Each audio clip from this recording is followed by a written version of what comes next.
listening to the Hey, MFM. See you on the lips. Back attack, dude. Bon voyage! Get that damn car off of the hill.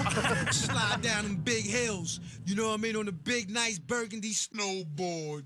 All right, folks, welcome to the Bomb Hole. Today, co-hosting to my right is Ylfa Runersdottir. Whoa. How did I do? You did pretty good. You tried pretty hard, though. Runersdottir. That was kind of a try hard. Yeah, I said chill the fuck out. Happy to have you in studio. We got Silk on production and Henna Ikola in studio. What's happening, Henna? Yeah, we're chilling. I love it. Well, what are you guys doing out here in Salt Lake? Walk me through it. We came for the uninvited, of course. It was dope. Yeah? Good weekend? You win any money? Yeah, I did. She's got cash now. Gotta get the car fixed. Maybe some nice stuff. Yeah. Maybe go shopping. First of all, how much cheddar bisque did we win? How much money? 3,500. Woo! 30. Oh, yeah. 30. 35, baby. Incredible. What are we doing with our winnings? We're gonna save it. Save it? Yeah. Not a smart choice. Save it until you need to shop for adrenaline like you do. Yeah. There we go. When I'm injured, that's when I shop. I've never heard that term, adrenaline shopping. Yeah. Yeah. Oh, wow. Can you explain? I mean, I was injured all of last year. I bought a house. She's been adrenaline shopping. Good for you. Where at? In Hyvinkää. Right next to grandma. Yeah. Is it, Grandma is my neighbor. Ruka zone or Helsinki, or where is it relative to those two places? It's 1 hour north from Helsinki. Cool. So I can stay at home and still film in Helsinki. It's pretty dope. That's perfect. Right next to grandma? Yeah. Well, I want to get into, I know you have some interesting roots the way you grew up, and we have a guest question from Iris Pham I'm going to jump right into. So Iris. here we go. Hi, Henna. I hope you're having fun on the bomb hole. Thanks for being my favorite snowboarder. I have a question for you. Could you tell us a little bit about your siblings? Love you guys. Bye. Oh, hey, Iris. What a legend. Yeah. She's the best. I'm actually staying at her house at the moment. But yeah, my siblings, I come from a big family. I have one biological brother, and I also had 3 other big brothers, but they had this disorder called Hunter syndrome, and that it is disorder where you are born as like normal person or however you want to say it, and like you learn normal life skills, but then this disorder slowly takes life away of you. And my brothers, one of them passed away when he was 2. I wasn't even born yet. And then Mika passed away when I was 17. He was 20. And Jesse passed away when he was 11. I was 6 at the time. So it's been very heavy for our family, mostly for my parents. They've been unreal with taking care of them. And my mom always wanted a big family, but just life had other plans. So now also we have a foster family. So there is 5 foster kids in the house. So yeah, and there's been way more. Like when I think I was 7, we started to get the first foster kids.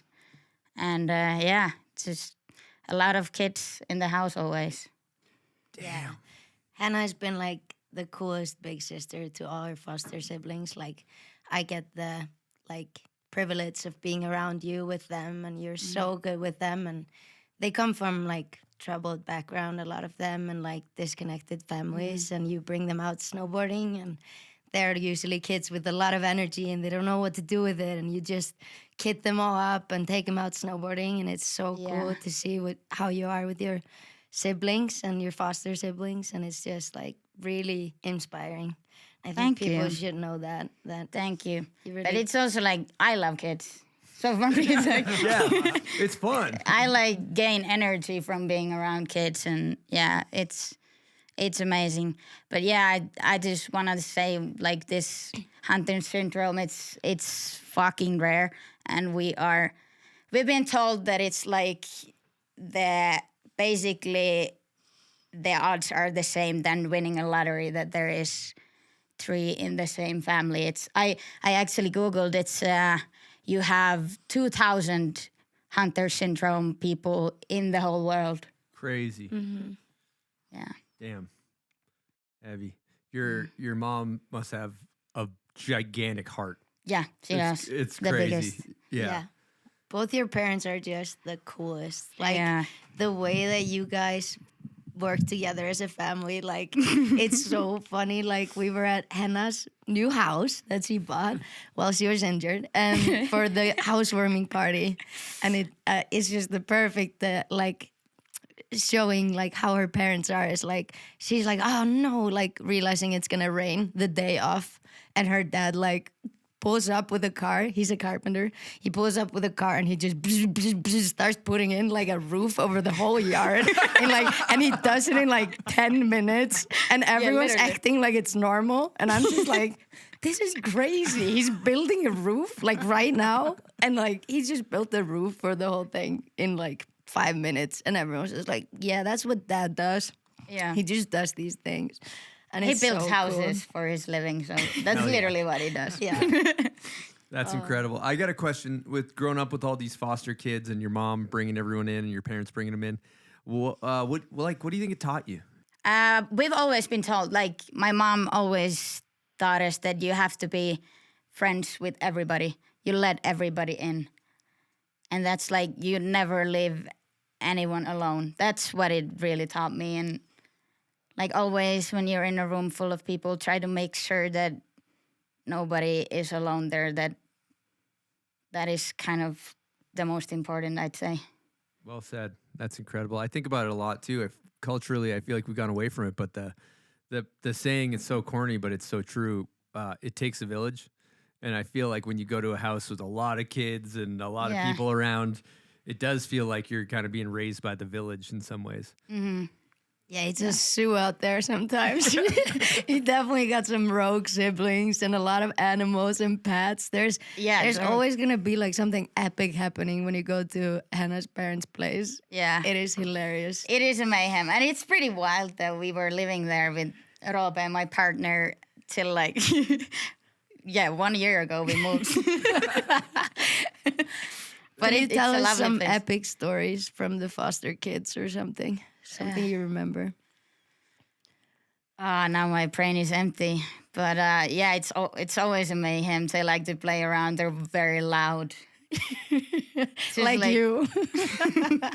They just pick it up from you, I think. Maybe, I don't know. But we have some good like games going on, like board games. Saboteur is pretty sick. Like it's this kind of card game where you're like, there are good elves and then there are saboteurs, and you're like, the idea of the game is that nobody knows each other's characters, and like there are people who are trying to make their way to gold and build a way, and then there are other team who are like saboteuring the way. It's pretty sick. And then it can get a bit intense because the idea of the game is to lie. Sick. That's incredible. Yeah. Well, let's keep it moving here. I want to talk about, I have a note here that just says child prodigy, because I didn't know this, but bronze medal at the 2016 Winter Youth Olympics behind Chloe Kim. Yep. I didn't know you had it like that. I didn't know you were a super grom. Tell us about that. Well, yeah, I am a contest kid. That's what it is.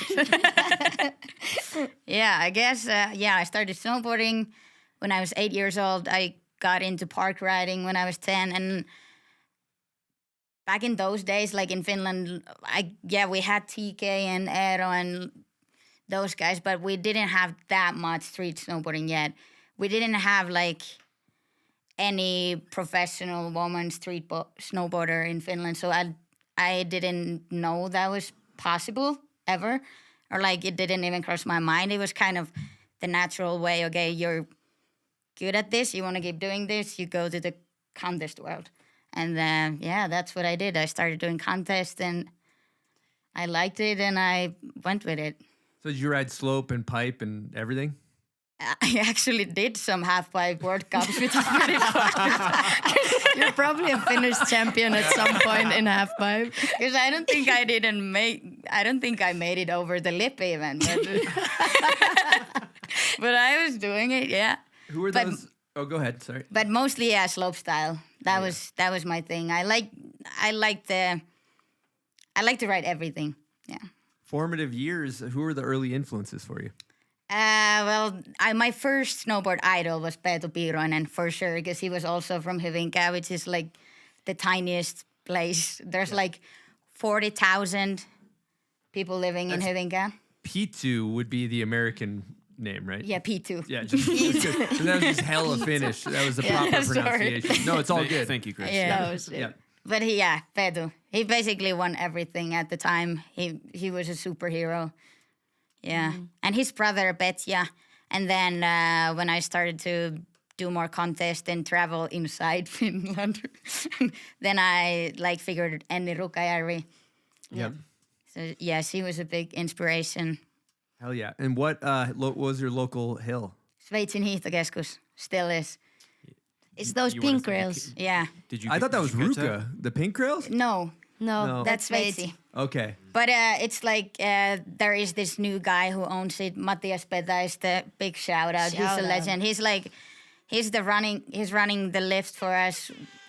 Yeah. Sometimes if we're just like, yo, we want to come, can you get the lift going? But he bought the resort like 5 years ago. So back in the days, it wasn't like, we didn't have like a proper park. It was just like one box, one rail at the side of the hill, and you had to kind of go and shape it. It was all trashed. Yeah. But we were having a good time. We had a good crew there. Hell yeah. Yeah, I think we breezed over the national team part a little too quick. I think there were some epic legends on the team when you got on. Like, Oh, yeah. there were some crazy riders on the team, and you were just a kid coming in at that time. true. Tell us more about that. Yeah, Robert Tonteri was there. Yep. Yeah. And there was, it was super cool because he was, me and Rene, we were like the youngest in the team, but the rest of the team, they were like 5-10 years older than we were. So I think it was so sick because they were still like from the era of snowboarding where you're like, yeah, we just go out there, we do our runs, then we go to the after party, we get wasted and like, fuck no, we don't stretch. Fuck airbags. Yeah. And like, so it was so sick because I think it's so different these days for the kids. But I was kind of like, I've seen both eras, which I think is Yep. super sick and like still have the loose mentality. But I'm also like, okay, it's actually pretty smart to stretch. I think it's so sick to see like both you and Rene and the people you've become, and knowing that you came from that, like going on the trips with like kind of those wild riders that were still just like doing the Olympics, but they were crazy. Like, I don't know. I find that very cool. 100%. Why do you think there's so many talented riders that come out of Finland? Like, it's fucking insane. You guys are just a conveyor belt churning out incredible snowboarders. Why do you think there's so many rippers that come out of that area? I say it's the fast laps. Yeah? Yeah, but also I think Finnish people are hardworking, and also it's, if you want to make it, you have to be really good because it's a tiny country and the people normally they don't want to make like big deal of themselves. So you have to be really, really, really good to stand out. Humble people. Yeah, I'd say. True. That makes sense. You know what I'm fascinated too by is like in early season, you guys have no sunlight. And I see like everybody's just riding at night. Yeah. In that yellow light. Yellow lights. That very Thank God non-inviting they are yellow changing light. them. Yeah. It seems like a good time though. It's like 2 p.m. and you guys are riding it in the dark, basically, right? It's like 11 a.m. and it's midnight. I think in Ruka, like pre-season, when you go there, the sun rises at like 9 a.m. and then it sets at like 1. Yeah. I usually miss it because She's sleeping. yeah, I'm sleeping. But then also like it's Floodlight in the morning. You don't even want to go, so you might as well wait till it gets dark. Some light's people wait. better. I sleep. The light's better under the lights, is what you're saying. Yeah, way Crazy. better. She makes no just sense. like snuck in there that she's very like efficient. Some people wait, I sleep. just making sure you know I'm using the time. I'm not waiting. That is so good. Incredible. Oh my God. Well, we have. I want to get into your skate career and to bridge that topic. Yes. We have a question from Rupe. Sorry, I tried. That was. It's a little How do try you hard. give me the actual? How do you say Rupe? Rope. Rupe. But he's even saying Roop these days. I'm like, dude, what? He's adapting to the Salt Lake lifestyle. He's Rube now. Rupe kind of hits though. That is so Here's a funny. question from Rupe. Hello, Bumhole. This is Robert Rautiainen, and I have a question for Henna. At some point, you had a little skateboarding career, and you went to street league in Brazil. Can you tell us more about that? Love you. Bye. Oh, love you too, Rob. Down street league. Yeah, I literally just did that once, and it was quite a lot. You competed in street league. I mean, I tried. My ankle was already injured when I went there, but then the guy who was running the team, he was like the sickest. I was like, yo, I kind of fucked up my ankle. He was like, just come for a vacation. I'm like, okay, okay, I'm coming. But yeah, it was sick. It was so crazy to watch all that go down in person because I don't think I would have ever gone there if it wasn't to actually try and ride the course. What year was that? That's not even crazy long ago, or I guess time flies, but maybe like 2020 or something like that. Or I don't know. When did they get the skateboarding to the Olympics? I think that was like that era when it started happening. Okay. So not that long ago. Yeah, Henna's a fucking good skater. She'll be humble about it, but I think she's really I have a good. note here that says multiple Finnish skate championships Yup. titles, which I That's long ago. when I googled your name, yeah, like you're a Finnish national champion on a skateboard. What the hell? Where's your But we need more skate footy. Where's the skate footy? that was long ago, though, and there wasn't that many Finnish skaters back then. But That's not true. there's way more now. But I seen the clip you sent me of the blunt of Fakey from the championship. Oh, yeah. Legendary. Thank you. Yeah, so what's going on? You just grew up as a little skate rat and just were getting after it? How did you fall in love with skating? Well, yeah, snowboarding came first, but then I was like, yeah, what am I going to do in the summer? And then we just started skating with my little brother, Ville, and of course, Dad built us a ramp, but Dad didn't know that much about skateboarding at the time, so we had like in our yard. Fuck, I wish I had. Oh, sorry. Are we allowed to You can use swear. that? Say whatever you want. Yeah, we had like a ramp, but it didn't have copings, so we had to like turn. We were doing like hippie jump 180s. Always to turn. It was pretty sick. And then we started going to the skate parks, and yeah, then we met some friends at the skate park or became friends, and then started spending all day every day at the skate park in the summer. Hell yeah. Do you think it helped your snowboarding? I think it helps a lot. It helps a lot with style, I think. Yeah. How so? Probably because it's like you just look more comfortable. Yep. Yeah, I think you need to be more precise on a skateboard. Like Yeah. every detail matters more. And that's why I think it translates. I'm Yeah. sure. All right, who's the Finnish snowboard goat? I'm just going to cut to the chase. Who is it?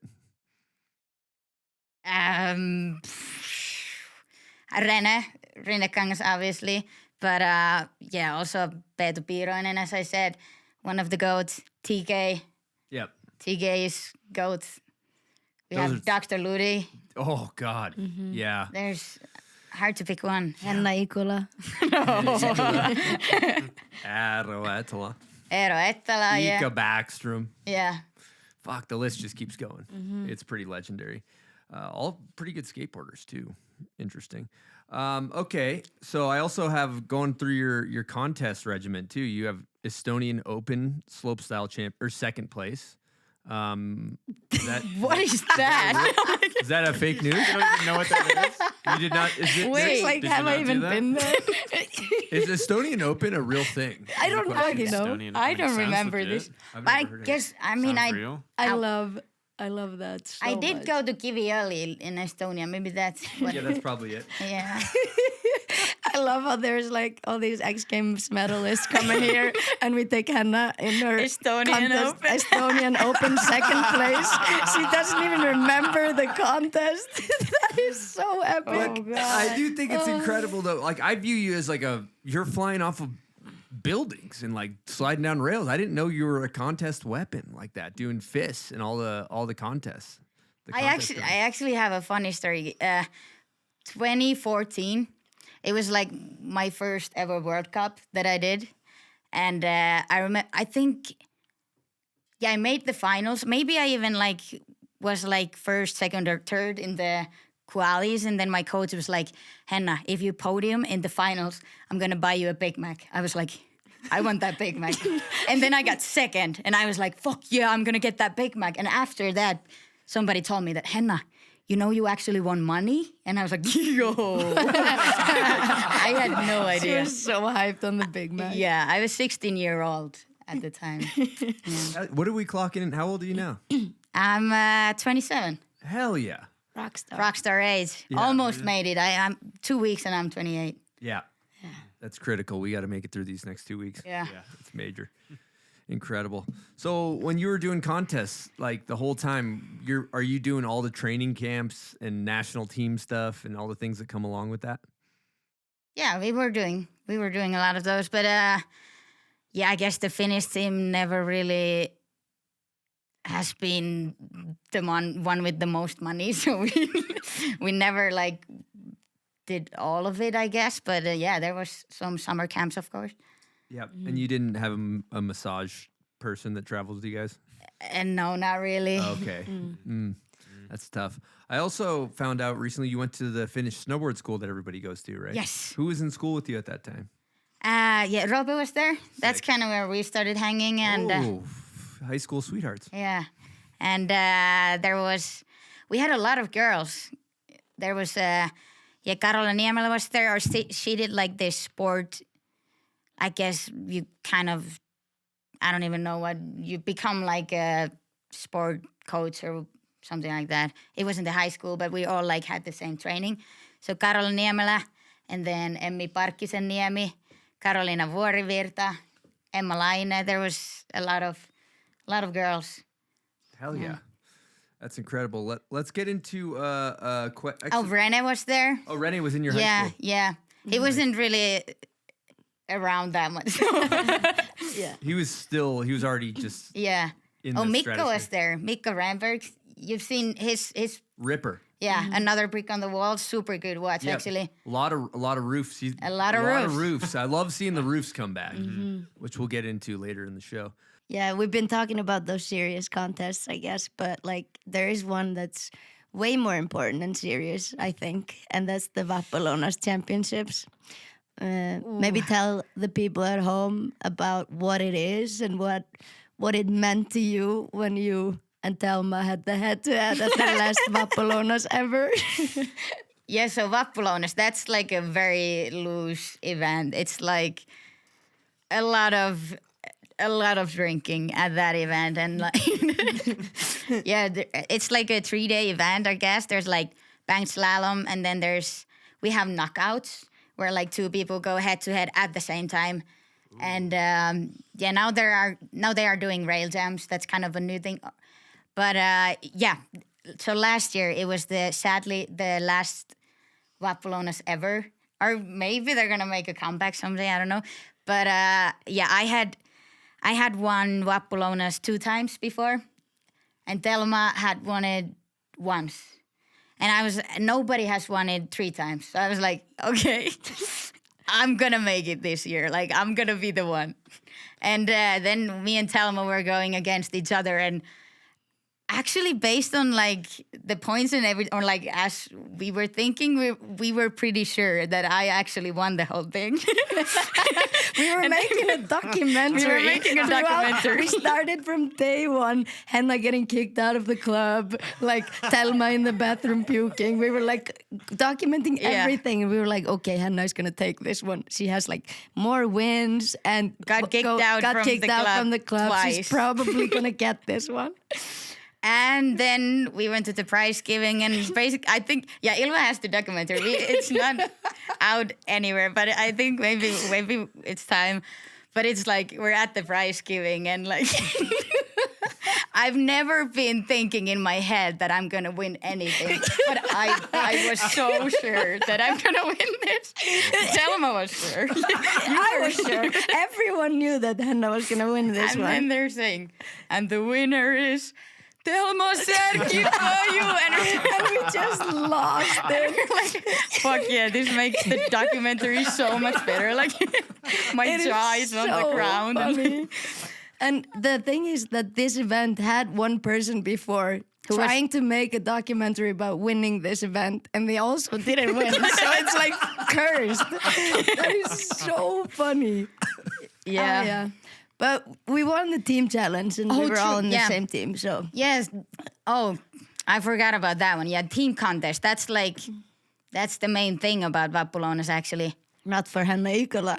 Yeah, It's the head-to-head with Thelma. No, I'm kidding. But it is. Yeah, we were dressed as crazy cat ladies. Yep. We went all in. And we took home the win. With Henna, Thelma, Sarah, and me. Yeah. Damn, stacked squad. That was fun. That's That was so fun. You know what makes no sense is that you're fast in bank slaloms because of your size of your body. Like, it seems like a huge disadvantage. It is, but also I think I keep saying this to Rob because he's always saying that he's faster than me, and I'm like, yeah, you can be on like a straight hill, but when it's like a lot of banks, then it's about how you use your edges and board control. Yeah. So you're better than Rope. I think so, but he also thinks he's better than me. That's incredible. Well, I mean, while we're talking contests, we just got to jump into the most prestigious of all of them is Bombhole Cup, the only two-time champion of Bombhole Cup, which you have to be good at because you have to turn down the bank slalom, which is very difficult, and you have to win in the park showdown. So it shows you have board control because there's a lot of people that go ballistic in the rail jam, jump jam thing, but they can't go fast, and going fast is critical, and it's good that you can go fast. But I think this comes from being the contest kid because it was like our coaches really were like pushing us to be good at actually snowboarding, and yeah. How so? They set up cones for you to go around? No, they didn't do that, but like we were definitely riding hill and focusing on like how you bend your knees and all that stuff. Like, Good and I'm fundamentals. grateful. I'm grateful for that because Yeah. I think that also like from your snowboarding, like when you are smaller, like you're saying it's a disadvantage, but when you are smaller, you have to know how to like get all the speed that you can at like a short area because everyone else is going to go 2 times bigger in the jump. And if there's this much wind and you're small, you better know the right technique because otherwise you're not clearing the jump. So I think for sure that comes from when you're in the contest and you're smaller and you have a less like base to ride on. Like you have to be so precise. Yeah. Yeah. And because like especially in Finland on the big lines, even in Sweden, like in Clappen, the in-run is not that big compared to how big the jumps are. Like you're really maxing it. Yeah, it's like big jumps on tiny hills. Yeah. So you have to just like pin it. Yeah. Otherwise you're not making it over kind of thing. Yeah. So you always have to start higher than everyone. No, lower. Boss. Yes. Yeah. I love that. I think about that with Bodie, where Bodie's huge. He's like 6'3" or 6'4" or something. I start like the same place as him. I just bounce off the knuckle. It's like, okay, I guess I got to go much higher. Mm-hmm. Huge disadvantage. How does it feel? Did your life change when you won Bombhole Cup? Was it kind of like nothing like the same? Yeah, there were so many paparazzis at the airport. I was like, what do I do with this? Contracts coming Oh in my left God. and right. Yeah. No, but actually it was like, it is a big cup. It was Yeah, the trophy's huge. yeah, the trophy. I was flying with the trophy, so people were definitely asking questions But you at the airport. carried the trophy through? Yeah. No fucking way. Did you put it in like the overhead compartment or just like in your Yeah. lap the whole time? What That is else so should I have done sick. with it? You could have checked it. But I respect that. God Yep. damn. And That's subtle flex. the Finnish are very humble people. Yeah, yeah. what The I'm trying humble to approach of the shy Henna Ikola at the airport. I fucking love it. Yeah, they say I'm not very Finnish. That is so fucking epic. Dude, did that thing even fit in the overhead compartment? Or did you have to just have it on your lap? I can't remember. I don't even. She was that thing's getting the huge. tea from the Like, girl yeah, with I was in your lap. the coffee or tea, and she just puts the fucking Yeah. cup out like, I like the Take tea, me the please. business. Yeah, that is so funny. All right, guys. I love Bubs Naturals. Use their products daily. They've been a longtime supporter of the show and of snowboarding in general. And they just launched Creatine Monohydrate. Now, what's this good for, you ask? Well, it's great for more energy. It's great for muscle recovery. It's great for cognitive function. And it's great for lean muscle growth. All good things if you're trying to live a healthy lifestyle. However, a lot of the other creatine products on the market are very impure. In fact, 50% of the products on the market did not pass the standards set by the EFSA. So, if you get yourself some Bubs, you're getting that good. It's that pure. Bubs is sourced from the most trusted creatine manufacturer, made in Germany with strict standards. There's no hype, no fillers, just pure creatine monohydrate, the gold standard for strength, endurance, and recovery. And the founder is a snowboarder. So if you're a snowboarder, you want to support snowboarders, head on over to bubsnaturals.com. That's BUBS naturals.com. Use promo code BOMBHOLE and you'll get 20% off your order. Okay, picture this. One day you're chasing POW, the next street skating in a city you don't even live in. Whatever your vibe is, chill, bold, classic, wild, Cole makes headwear that adapts because style's not a fixed thing. Cole Headwear. However many hats you wear, make them Cole. And I'm also currently wearing a bonnet provided by Cole Headwear. Let me tell you, this thing is clean. So check out coleheadwear.com. And remember, however many hats you wear, make them Cole. All right, we're going to rip through a couple more guest questions. This next one's from Jess Kimura. Here we go. Hey Henna, it's me, Jess. I'm really stoked that they finally cornered you into doing your bomb hole. I can't wait to hear it, especially with your evil twin co-hosting. Anyways, I have a guest question for you, and I probably have a couple, but let's start with this. What was it that made you want to move away from contest riding and doing like the FIS events and stuff to just riding street? Like, how was that transition for you, and how did, I guess, your parents react, and like your teams and your coaches and your community? I think it's so sick that you followed your own path, and I think it's also sick that people have no idea what else you're capable of, how good you are at jumping, how much of an all-around rider you can be. And right now I know you're focused on rails, but just stoked to see whatever you do on your snowboard. As long as you enjoy it, you make it look so good. Bye. Aw, mama. Thank you, Jess. But yeah, going from competing to filming, I guess I started riding streets. Like the first spot I hit was when I went to high school. I met Rob, and Rob was super interested into filming already at the time. And he started filming with some friends, and then they asked if I wanted to try it too, and I did.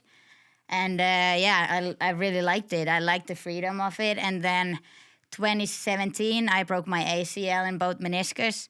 And then I was out from snowboarding, from competing for like 9 months or something. And then I was back snowboarding a little bit, hit a couple spots, but didn't have time to go to contest yet because I dislocated my elbow, had another surgery. So I was away from the contest world for like 2 years, and I also like started figuring out who I am, what I really want from all of this.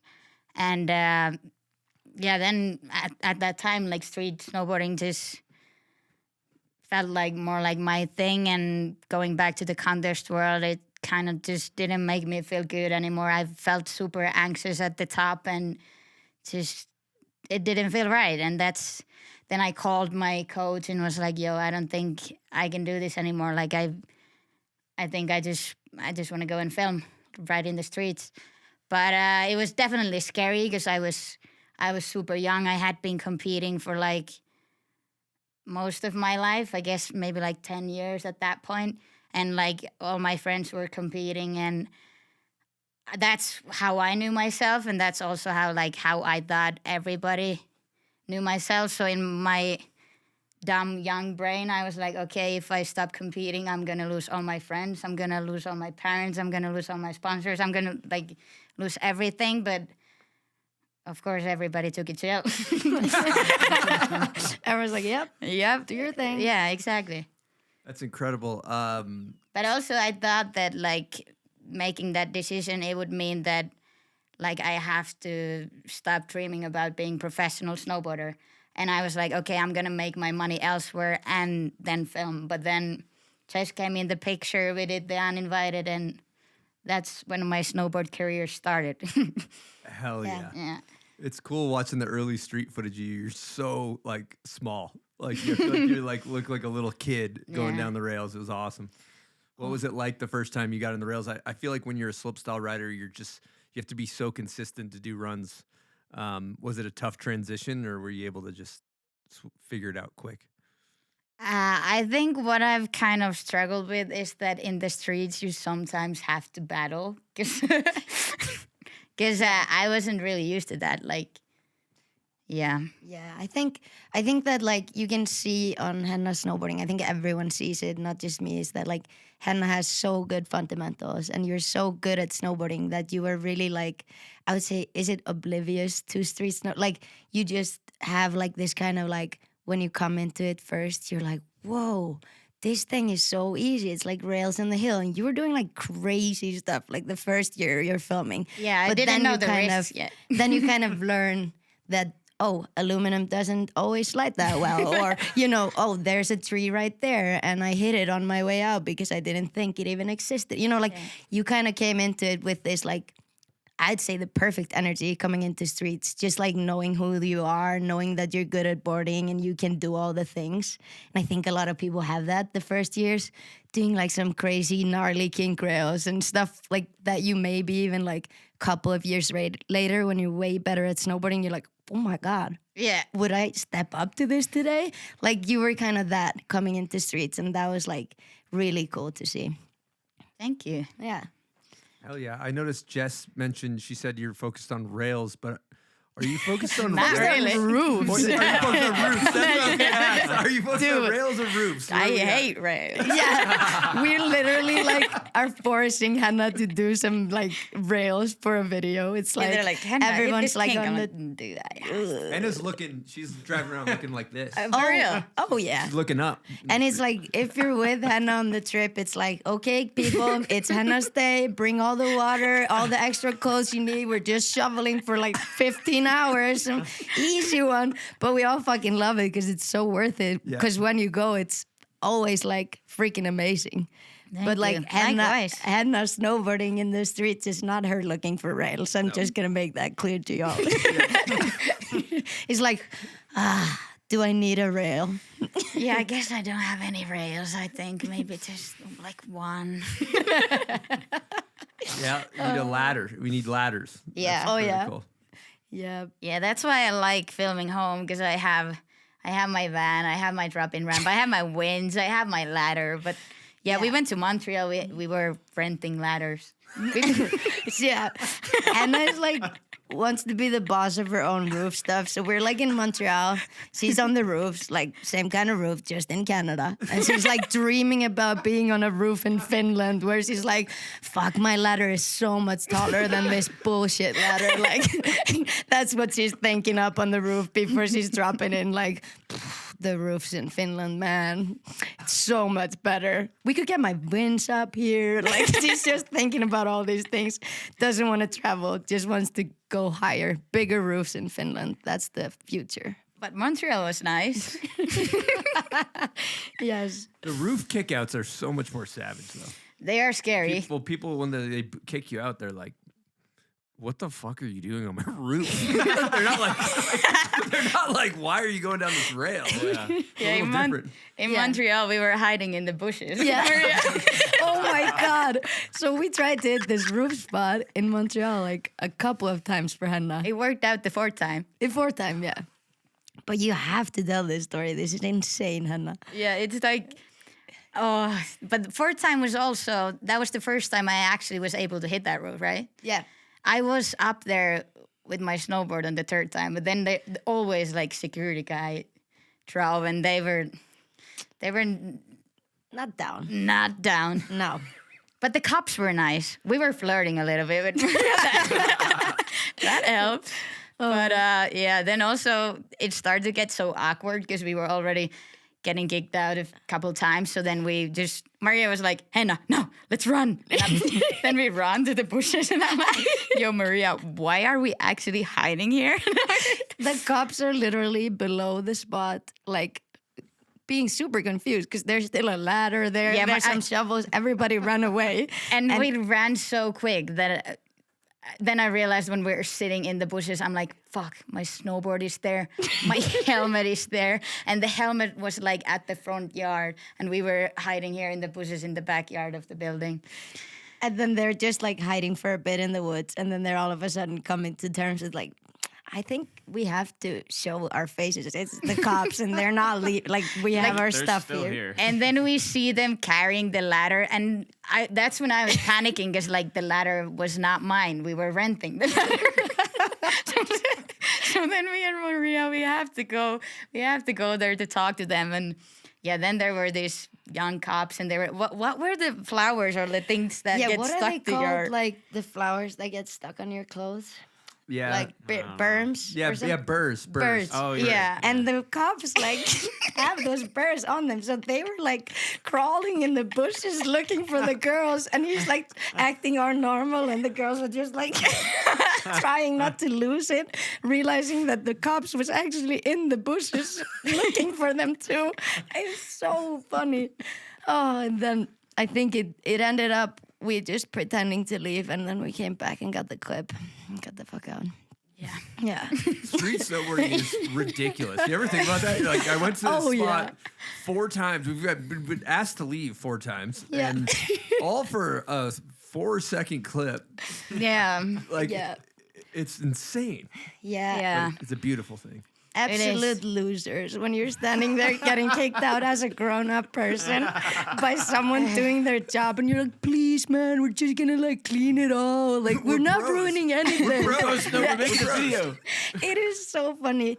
This happens lots on Henna spots because we're always on someone's roof. Yeah.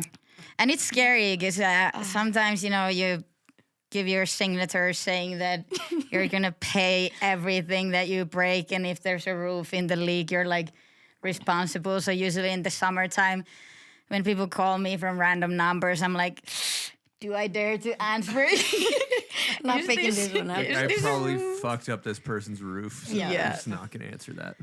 Oh yeah, that Makes is. sense. It's too funny. Do you remember that security guy at one of your spots, like on the last trip, when Maria pulled up? She was hitting this like big roof and doing like a lip slide, but we had to get the winds up and everything. And we were only 3 people, so we'd been shoveling for probably 10 hours. Yeah. Something like that. And then the guy comes to kick us out. And he's like, kicked us out the first time, and we're like, you suck, man. Like being all losers the way Yeah, we are. were a little bit dramatic. Or Yeah. not even, I was dramatic She as was like, fuck. through her helmet, like it was all like. But first we were like really nice and like trying to be like, hey, can we hit it? But he was like, nope, not a chance. And then the same guy comes back and kicks us out, and he goes, you guys are grown ups. And the way he made you instantly feel like such a loser in one sentence, Yeah, I we're all know. like, so are you. Like we have no comeback. But it was pretty wild. I was like holding winch and He ran and grabbed the winch from He you. grabbed the winch from my hands and we were like, oh. He's means business. Yeah. Yeah. That was pretty hilarious. Don't play around. Also, Jess mentioned too that I cornered you into doing the booth. We didn't really talk about this. I think this is interesting. Oh, true. How I basically have been trying to get Henna to do a show for a bit here.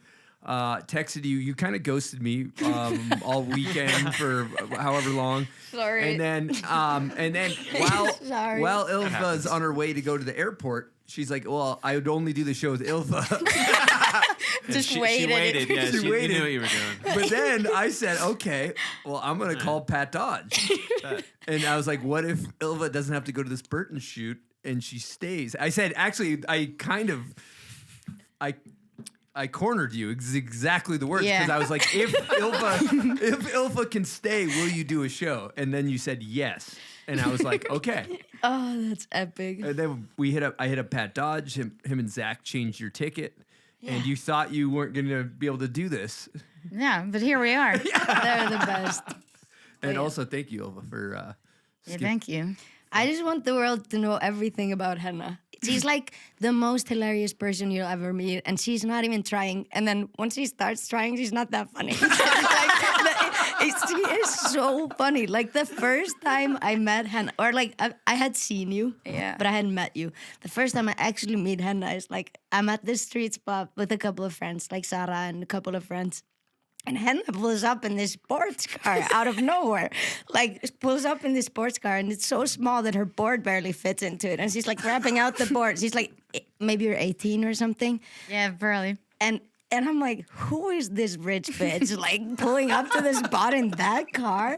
And then, like, I don't know, just the first impression of you being like, I thought you were like super rich or something. And then she's like, yeah, I that was my dream since I was a baby to have this car. And she like just wanted that car for no reason. And I'm like, not even that interested in cars, I will say. Like maybe you were at that point, but it's hilarious. My dad also loves cars. Yeah, maybe that's why. But what's the car? It's a Mazda RX-8. Hell yeah. I thought you were going to say Miata. That would have been a hell yeah, oh my too. God. The Gruber We can show. show a photo Yeah. of the car. Are you Yeah. we still whipping that thing? No, there's like oil leak. But it could be fixed. But she's not that into cars. Yeah. Sounds like we had a van with a bunch of ladders on it. Looking like Yeah, a right now- contractor pulling up to the Yeah, Henna's van is epic. Do a run through. What do you have in your van? There's this, there's winch. There's a drop-in ramp. There is 2 ladders, one for me, one for the filmer. And there is, what else is there? There's like always gas. It smells like gas in there. There's oil.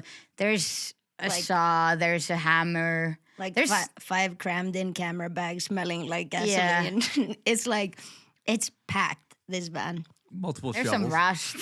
But the Rust. rust, yeah. And cans. It's like, it's crazy. I was just like, Water tanks. I was taking Henna's car somewhere. I forget why I was taking it, but I'm like driving. I'm like, oh fuck, the gas doesn't work. And I'm like, and I look under the seat. There's like a can under the pedal. I'm like, fucking hell, that is so scary. Yeah, true. There's a lot of trash. Yeah. I was like, Yeah, true. That is insane. there's always a case of Monster. Critical. She's like the best athlete to sponsor ever for the energy drinks. It's insane. She's like smashing them every day, like couple. She's like your ideal like rider to have on. They did such a good job picking you out. Like, oh my God. She's like a walk-in commercial. I'm saving money. Yeah. She would be buying them anyway. Yeah. Yeah. Does incredible. So and then who do you normally film with? Who's your main film crew? Kind of changes, but we've been filming a lot together with Ylfa. I've been filming with Robe quite a bit. Does he have a camera? Out of curiosity. Henna has cameras. You have your own camera. She's got everything. Yes. She's like I have so like independent 4. woman 1,000%. So you're B angle or A angle? when you're filming? When I am filming? Yeah. Were you using your shot or the other filmer's shot? I mean, we used to only have one angle, but now I'm the B. Yeah. No, but you're a good filmer and you're just like an overall like doer.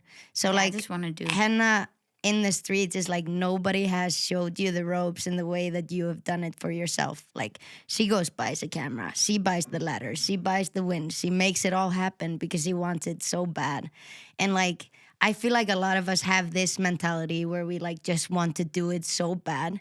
But then me meeting Henna, who also has the talent, like having that drive that Henna has, and then the talent on top of that, like it is the most insane cocktail. Like it is so good because she is so driven and like so independent, and you're so good at just like knowing what you want and being like on top of your shit. You're like, we're doing this tomorrow. Like I found this, and that, and like you're making it all work for yourself. But then on top of that, you're such a good snowboarder.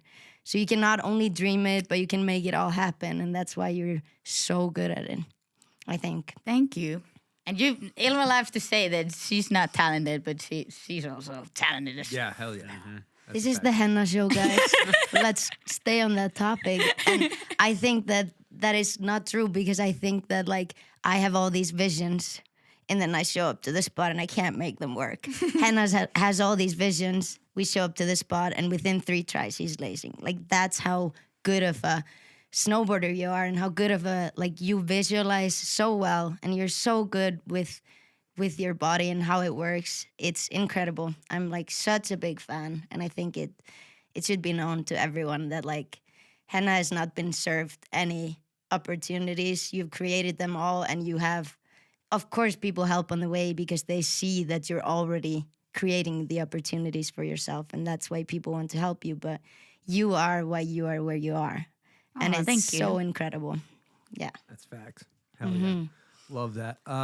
As you were speaking, I was also thinking about when you get into the streets, a lot of times people don't snowboard that much. They like kind of, you're just in the streets. You're like, fucking next spot.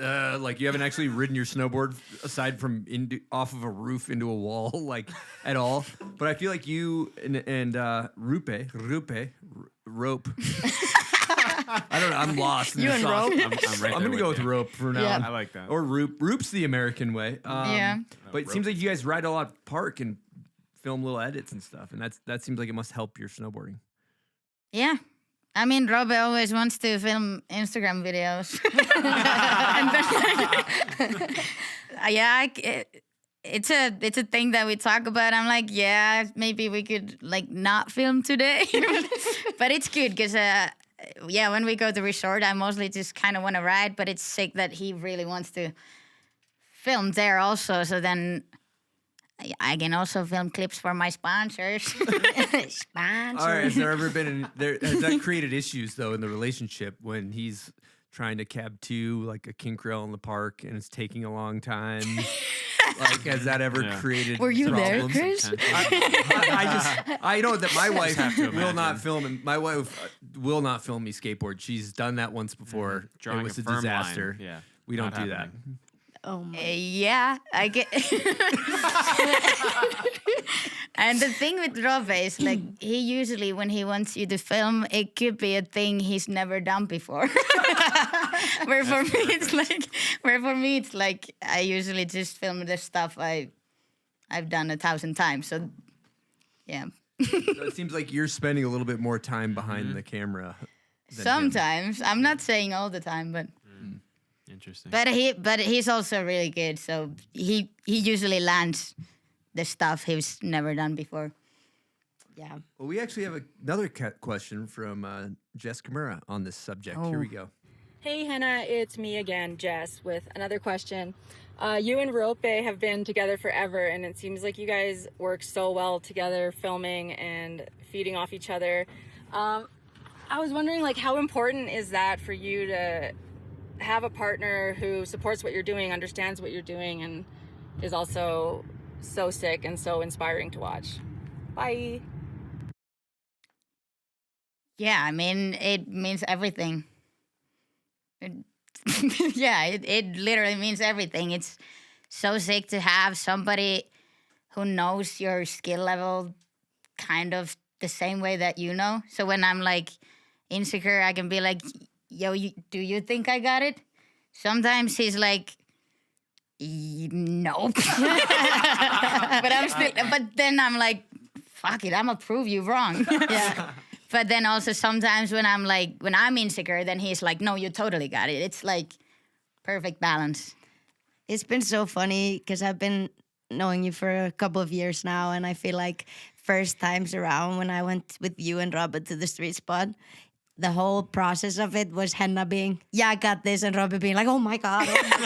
Like, I'm not gonna look, and like freaking her out because he's freaking out because he's so scared for her, but he knows that you're very capable. Yeah. But he's come to like terms with like, okay, maybe I don't go to the roofs. He's always sending like photos of like insane like buildings, and he's like, Henna looking for street spots, and it's just like, fuck it, I don't know, like, so it's crazy that like you also view snowboarding so differently, and you want to be on top of these roofs, and he doesn't even want to go up there to shovel. Like, there's no way you get Robert on top of these roofs, but Henna is like, doesn't even see the rails. So it's like, it's just beautiful to see that, like, he's gone from being, like, terrified for you. Every time you dropped into a spot, he was, like, freaking out first time I met you guys. And now he's like, yeah, she got this. Like, she's on those roofs. She got this. So that's pretty sick. Hell yeah. Yeah, he's a kink guy, for sure. 100%. Yeah. Kinky guy. He's a quiet, kinky guy. The fact that he went up and shoveled out the rail at the spot just shows the passion. Yeah. I was like, God damn respect. I'm a huge fan. Yeah, me Of too. his snowboarding, but then like it seems like the shared passion and shared motivation's got to be great, infectious with each other too. Mm-hmm. You know, both you guys get fired up, and then you battle a trick, and it's kind of a awkward ride home. But other than that, it seems good. All right, That is so funny. let's get into another segment of the show. Do you know what that might be? Sid? I think we might be doing Name That Video part. Oh.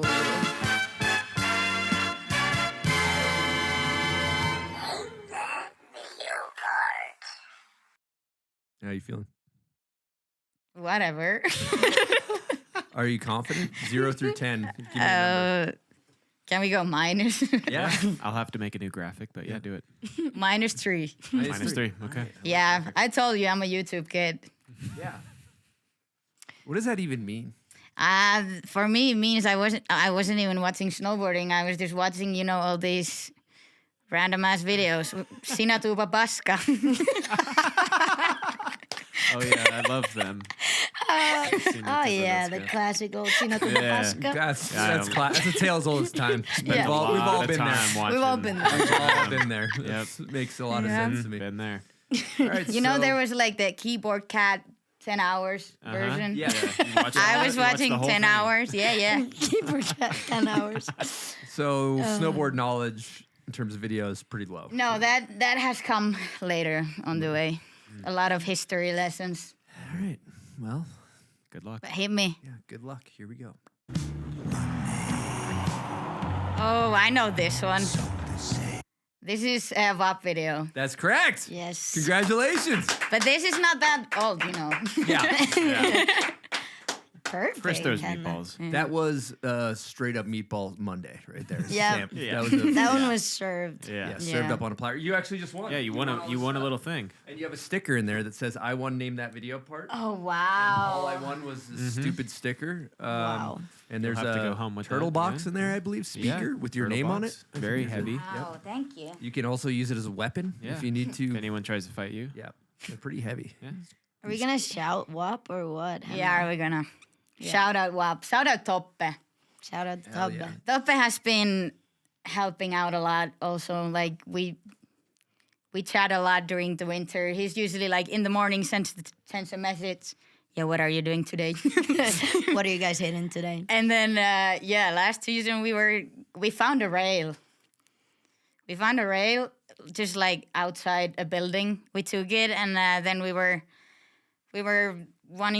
we wanted to use that rail to do like a wall ride, and I was on top of one roof just building it, and then I called Toppe. Do you think this is gonna work? He's like, nope. Nope. this wall is way too small. Like, it doesn't work. There's a lamp on the way. Like, nope. Yeah, so found a rail, maybe specifying the rail was loose. It's not stuck in the ground. Found a rail as in took it with us. Yeah. Yeah. Stole a rail. Okay, it was actually kind of funny. We found this rail, and we can obviously see where it's from. It's like from the side of the building. It was missing. It was like on top of a window. Like, I don't know what it was for, but it was on the ground. And we're like taking it. Yeah, Kalle Hasselblad, shout out by the way, our filmer this year. He takes the rail with him, and he's like, we're gonna take it. And we're like, yeah, we're gonna take it. Everyone's like super excited. And then we put it in the car, and as soon as we put it in the car, like a staff comes out of the building and like a, what is it called? Reflective. High visibility. High vis, yeah. And for some reason, we thought it was abandoned building. Yeah. And the staff like comes out, and he's like, what are you guys doing? And we're like, hi. And Kalle has already put the rail in, so we don't say anything about that. We're just like, we're scoping. And then we were spots. and we were playing it cool. We were like, what is this building? Yeah. And he's like, And we're like, yeah, we were kind of scoping snowboard spots, but we're leaving now. He's like, okay. And then we leave, and as we come, there's a gate that's closed. So they like closed us in. And we're like, oh no, we stole the rail on the cameras or something. Because we didn't even see there was a fence when we drove in there. But then we come back and we're like knocked on the door and asked them to open, and they're like, what are you guys even doing here? Like a different staff. And they didn't see us take the rail, but we were freaking out. Yep. We were like, oh no, What are they're you not guys going to doing? let us out. We're definitely not stealing a rail. That's a fact. No. And I was on top of that roof too. 'Cause there was a ledge. We were like spotting, and it could have worked, but there was no snow. No snow. They're like, what are you doing? You're like, we're scoping. They're like, I don't know what that means. Yeah, it was definitely awkward. Yeah. Yeah. But they let us out and didn't say anything about the rail. That's perfect. Yeah, well, nice. we got another song for Name That Video Part. This is for the listeners. If you know the song, comment on the photo of Henna on Instagram. That's where we pick our winner. What do you get, Silk? I think you just get a sticker that says, I won Name That Video Part, and all I got was this stupid sticker. That's exactly what you get. You do not get a prize pack. No It's turtle box. A single Nope, sticker. Just a sticker. Anyway, good luck, guys. Here we go.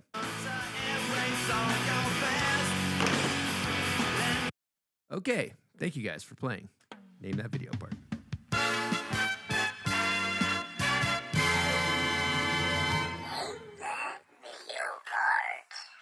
If you're looking to improve your snowboarding, maybe dial in those fundies, heck, even just having a good time with the boys, Woodward Park City is going to be hands down your best bet to make all that happen and more this season, because Woodward Park City is a state-of-the-art action sports hub. It's only 20 minutes from Salt Lake City. I mean, that's just blink of an eye and you're on the chairlift. And in a world filled with overcrowded resorts, jam-packed parking lots, long drives to the chair, Woodward Park City is offering you a solution that not many other resorts are even able to fathom. And new this year, the Winter Mountain Park Season Pass. For only $499, you can ride all season at one of the Wasatch's best terrain parks. You can get the most fun and legitimately the best value out of your winter. You can maximize your time, easy in, easy out. It's right across from the freeway. Tiny walk and you're on the chairlift in seconds. If you want it all, you can get indoor access, outdoor access, special access to all the events, exclusive discounts. You're going to need the all-access membership. You'll be treated like a king royalty over at Woodward Park City. And if you want some more information, head on over to woodwardparkcity.com. All right, people, we're talking Yeti Rambler food jars, okay? They keep the hot stuff hot and the cold stuff cold. You're eating some oatmeal? You want to keep it warm all day? Get yourself a Yeti Rambler food jar. Oh, you want to do overnight oats and you want to keep them cold all day? Also, do a Yeti Rambler food jar. They come in size 8 ounce, 16 ounce, and new whopping 24 ounce food jars. They're great for all occasions. They got the double vacuum insulation that holds the temps in there. 100% leak proof mag vent allows you to throw it in your bag without worry. So go to Yeti.com, get yourself a Rambler food jar. You'll be happy you did it. All right, Hannah, I got a big question for you. Oh, yeah? Who's your favorite person to get drunk with? That would be Ylfa. Hell yeah. Oh my God. So explain this liquor. You brought it when you came years ago to do a show. Yeah, this is the This is like just a licorice shot. It has many different shapes and forms. Some are in Finland, some are in Iceland, but they all taste phenomenal. And it's obviously not been touched here because nobody likes licorice in the America. But we love this shit. It's so good. It's hard to guess how much there is because it's kind of. Yeah, I was watching your pours. You kind How of strong poured a is that? full cup of coffee over there. Very good. Nobody likes licorice in the America. You heard it. In the America. You can get it slowly. You know what? I think we should talk about your rap career, Henna. Oh. Baby wow. Cola. Give it up. Damn. Yeah, it's wow, I got the big cup. Cheers. Those Cheers. are full for the viewers. Wow, one time Yeah, down the one, hatch. One timing it. Okay. Okay. It's lovely though, the flavor. Yeah, Henna, maybe tell us about when you made it big in the Finnish rap industry for a minute there. So you had a 5 minutes fame. Oh yeah, there was this TikTok challenge, like where you had to. There was a beat and you had to rap to the beat, and you could get into a contest through that video. And I filmed the video. I was just like basically roasting all the guys who are making music because they are like rapping. Question. Does this video still exist? Yeah. Okay. And it went viral in Finland. It had like 300,000 views or something, and like that is big in Finland. Okay. Some people out That's there, like 40 million. yeah. Some people out there being like, no, that's not even a million. But it was like, that was a little awkward. Because, yeah, like, you know, all these dudes are like rapping about fucking ladies and stuff like that. So I kind of flipped it. Flip the script. But Yeah. it's funny. You were a hip hop or a rap star there for a minute. Baby Cola was the Yeah. I like to write lyrics sometimes, and you know the app GarageBand. How many songs have you recorded on your phone? I don't know how many. I haven't done it in a long time for some reason, but there was definitely a time when I was doing that a lot. It is so sick. Well, we got a question about this, so here we go. Hang on. Another one from Jess.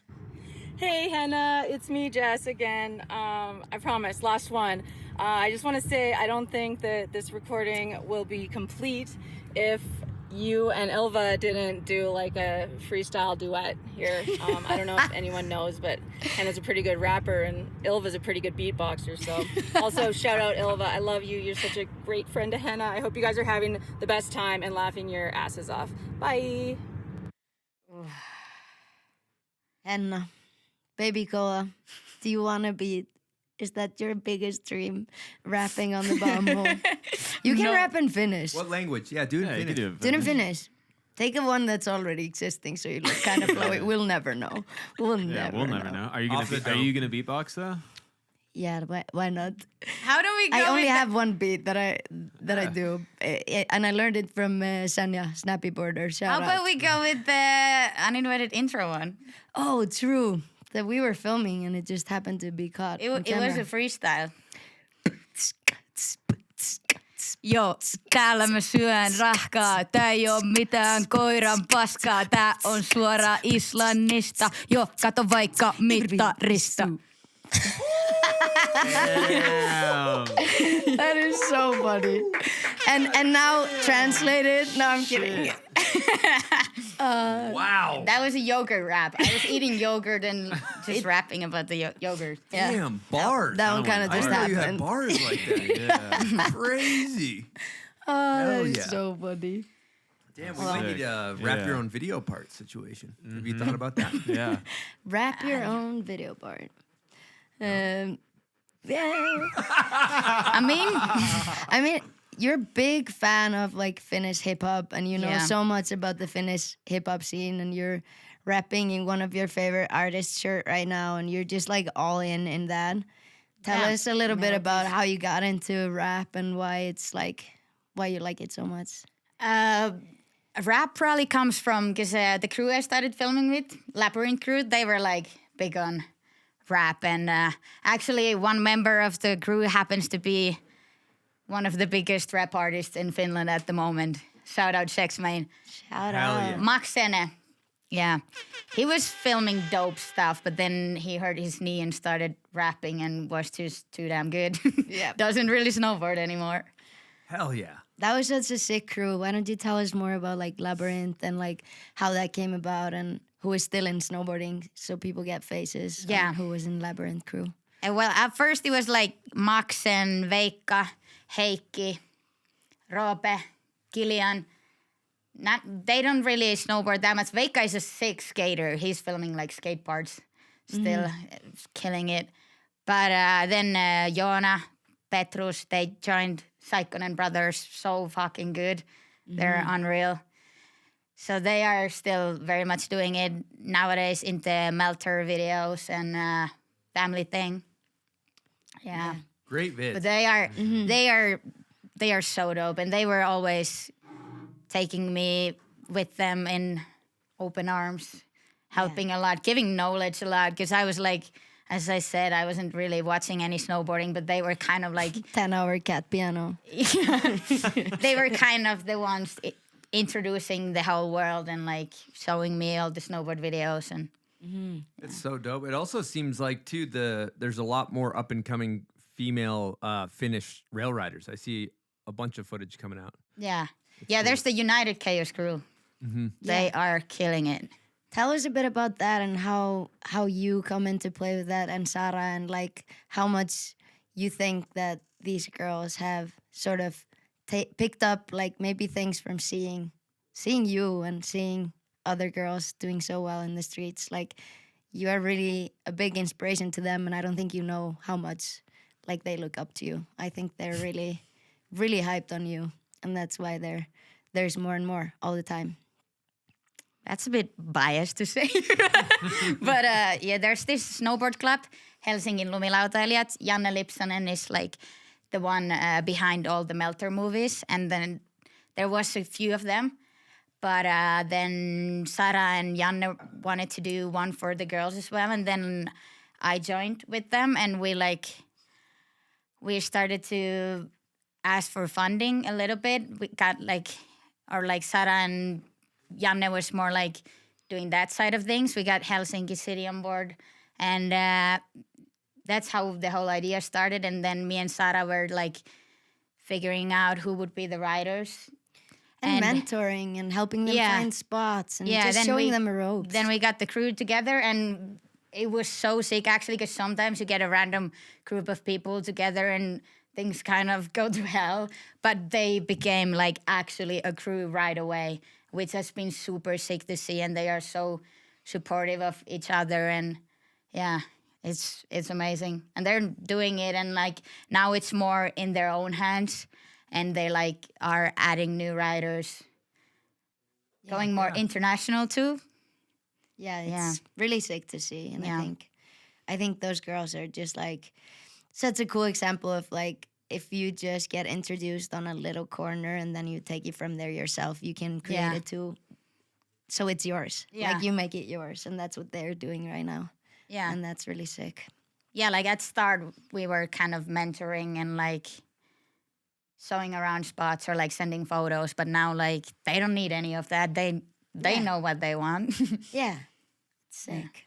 That's so dope. I think that's one of the cool things about street snowboarding too, is like you watch a slopestyle contest, you watch X Games, you're like, I have to learn how to do an 1800. It seems like it's going to be really hard to do. But then it's almost more inspiring for a lot of people when you see somebody go down a rail and you go down the rail in the park and you're like, I can probably go down a rail in the streets. Mm-hmm. Especially when you live in Helsinki and there's snow and there's rails and just go to a park. It's fucking awesome. Mm-hmm. Yeah. I think like the community that you guys have out in Finland is like something that's really inspiring and you're a big part of this and all our homies in Finland and like I have sort of like planted myself in that scene even though I'm not from Finland. Everyone thinks I'm from Finland because I just hang out there a lot because the atmosphere is really good and there's so many snowboard nerds including you and like Roope and everyone that's out there doing it and everyone has so much like respect for what has been done even down to the youngest kids like Telma going to the spot and like realizing afterwards someone did this before she was even born and she was bummed. And I was like, dude, you weren't even born. And she's like, fuck, they did the trick. You know, like there is like people just get it and they want to do their own imprint on it. And it means so much to like respect the history of what has been gone down. And I think you do a really good part in where you like, you are taking inspiration from writers that you've looked up to, but you're making it yours. And you're like, out of all women snowboarders out there, you are holding it up for the jocks. It's fucking sick. It is so sick. And proudly and own it because you're so good at it. And you're like so strong and also have the big vision and you're only looking up. You're like doing all these things, but you're more than capable of doing all the little tech stuff that we others are fucking around with. You know, like you are so capable and you just are choosing your lane, what you see yourself doing and what you want to do. And your vision is like inspired by a lot of the legends. Maybe you can talk more on that, but you can see a lot of Finnish snowboarders in you and your riding. And like, you're just making it your own out there. And it's so, so nice to see. I love it. What a sweetie. Thanks, Ylfa. But yeah, definitely. I don't know. I like being scared. I like the adrenaline. I just want to feel something. Yeah, but bigger inspirations like, yeah, Dr. Luri, of course, TK, like people doing big stuff. Tess Kimura, big inspo. Mm-hmm. Yeah. Oh, yeah. That's cool. I wanted to talk about Finnish snowboard culture for a second, too. When you guys premiere, let's say, the Melter videos or something, like, does it go off in Helsinki? Yeah, it's dope. Yeah, everybody pulls up. But the way it goes off is like, while people watch the movies, it's like, you barely hear people clapping or like screaming. It's like the most Finnish crowd. But then after it gets loose and like, yeah. I think Finnish people, you're an exception. Rene is an exception. But most Finnish people are very like, a little bit back, like not so forward, but they're thinking all the good stuff. Yeah. And they might eventually tell you like, that was so sick. Yeah. I've been looking at that spot for years. Very good. Like, but they would not be like, fuck it. They'd be like, that was very nice. Very nicely built. That's something you hear a lot when you're like, after everyone's such a nerd out there. I don't like the trick, but the spot was very nice. Yeah, people are literally like, complimenting you on the dropper that you built. They're like such nerds. They're just like, yeah, I was at that spot. It's really tricky to build the dropper right there, but you guys did it so nicely. And you're like, yep. Getting credit from the most core in Finland sounds a lot like that. Yeah. They're like not impressed by the snowboarding, but they're so impressed by like the little things. Like, did you take that tree away? Nice. I've been thinking about that. I'm thinking about that tree. Like, you know, like all these things. It's so sick. And it's such borders, like nerds, the best kind. 100%. Yeah. But I think maybe the thing as Finnish premieres is that nobody wants to be the only one clapping or screaming, so then nobody does it. I mean, I think you do a pretty good job. I try. Yeah, you're I out try there to be the one screaming. starting it, but nobody else is joining. One solo, woo! Yeah. Like, damn it. All right. Oh my God, that is very true. And also, it's got to suck when you go anywhere else in the world. Like, I imagine Helsinki, everybody's so chill. You're like setting up a rail. They're like, yeah, no. People are walking their dog. They're not pissed off. Yeah. You go like anywhere in America, it's like they're having a meltdown that you are going down a rail in a park, you know? Yeah. Like, Yeah, the that's why I hate going. Why do you think the culture is so chill about letting snowboarders? It's a good thing, but like, why do people not care in Finland? I think everybody in Finland is kind of just focusing on their own business. Yeah. They mind their own business. Yeah. That's great. Yeah, sounds like a dream. That's fucking great. Yeah. I think that's pretty much it. I think there's definitely people that are extremely pissed about you being there, but their reaction it would be like walking past. Maybe like a little less confrontational. Yes, out there. absolutely. I've noticed that when you go to someone's like yard, that flowers are important.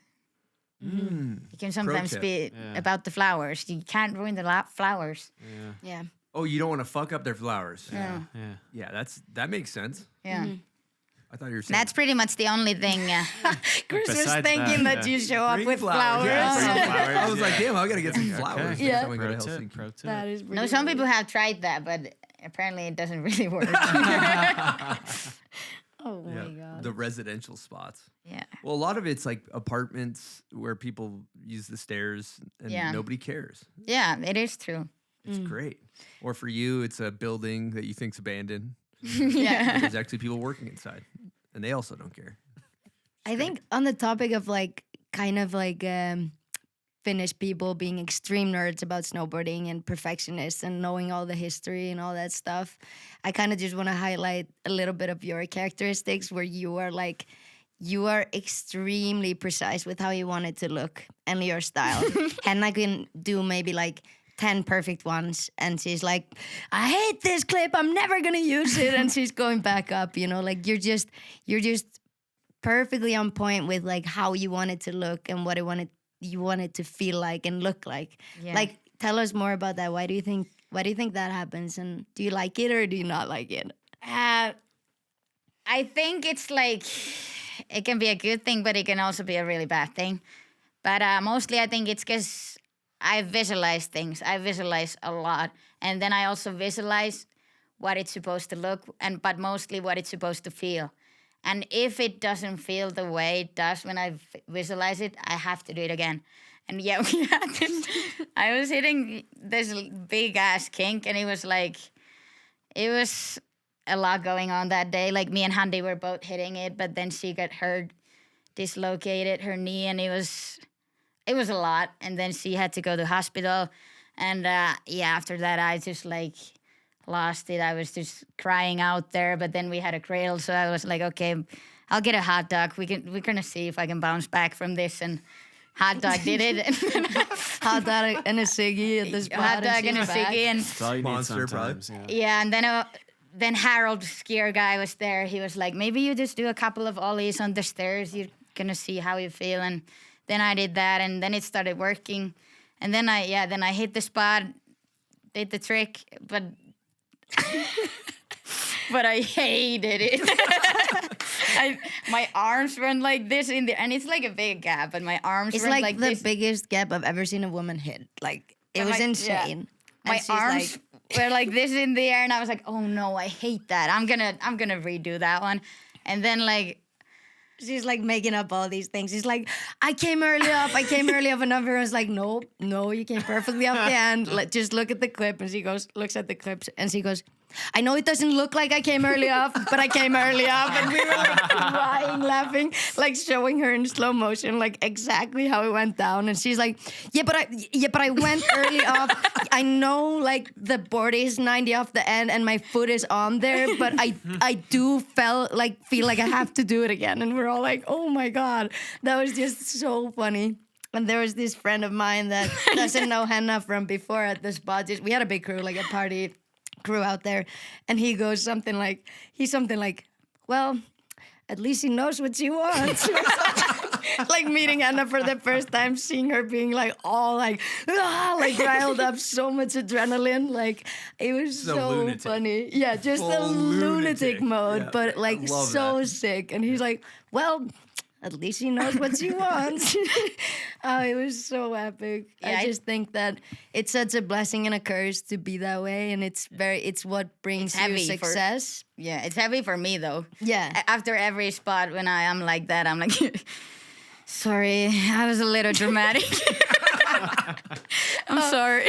Sorry, guys, I was a little dramatic there for a second, but it's all in like. But thanks for the help. Yeah, it's never like being taken out on anyone else, which is a really good thing. Like you're just to yourself, you know.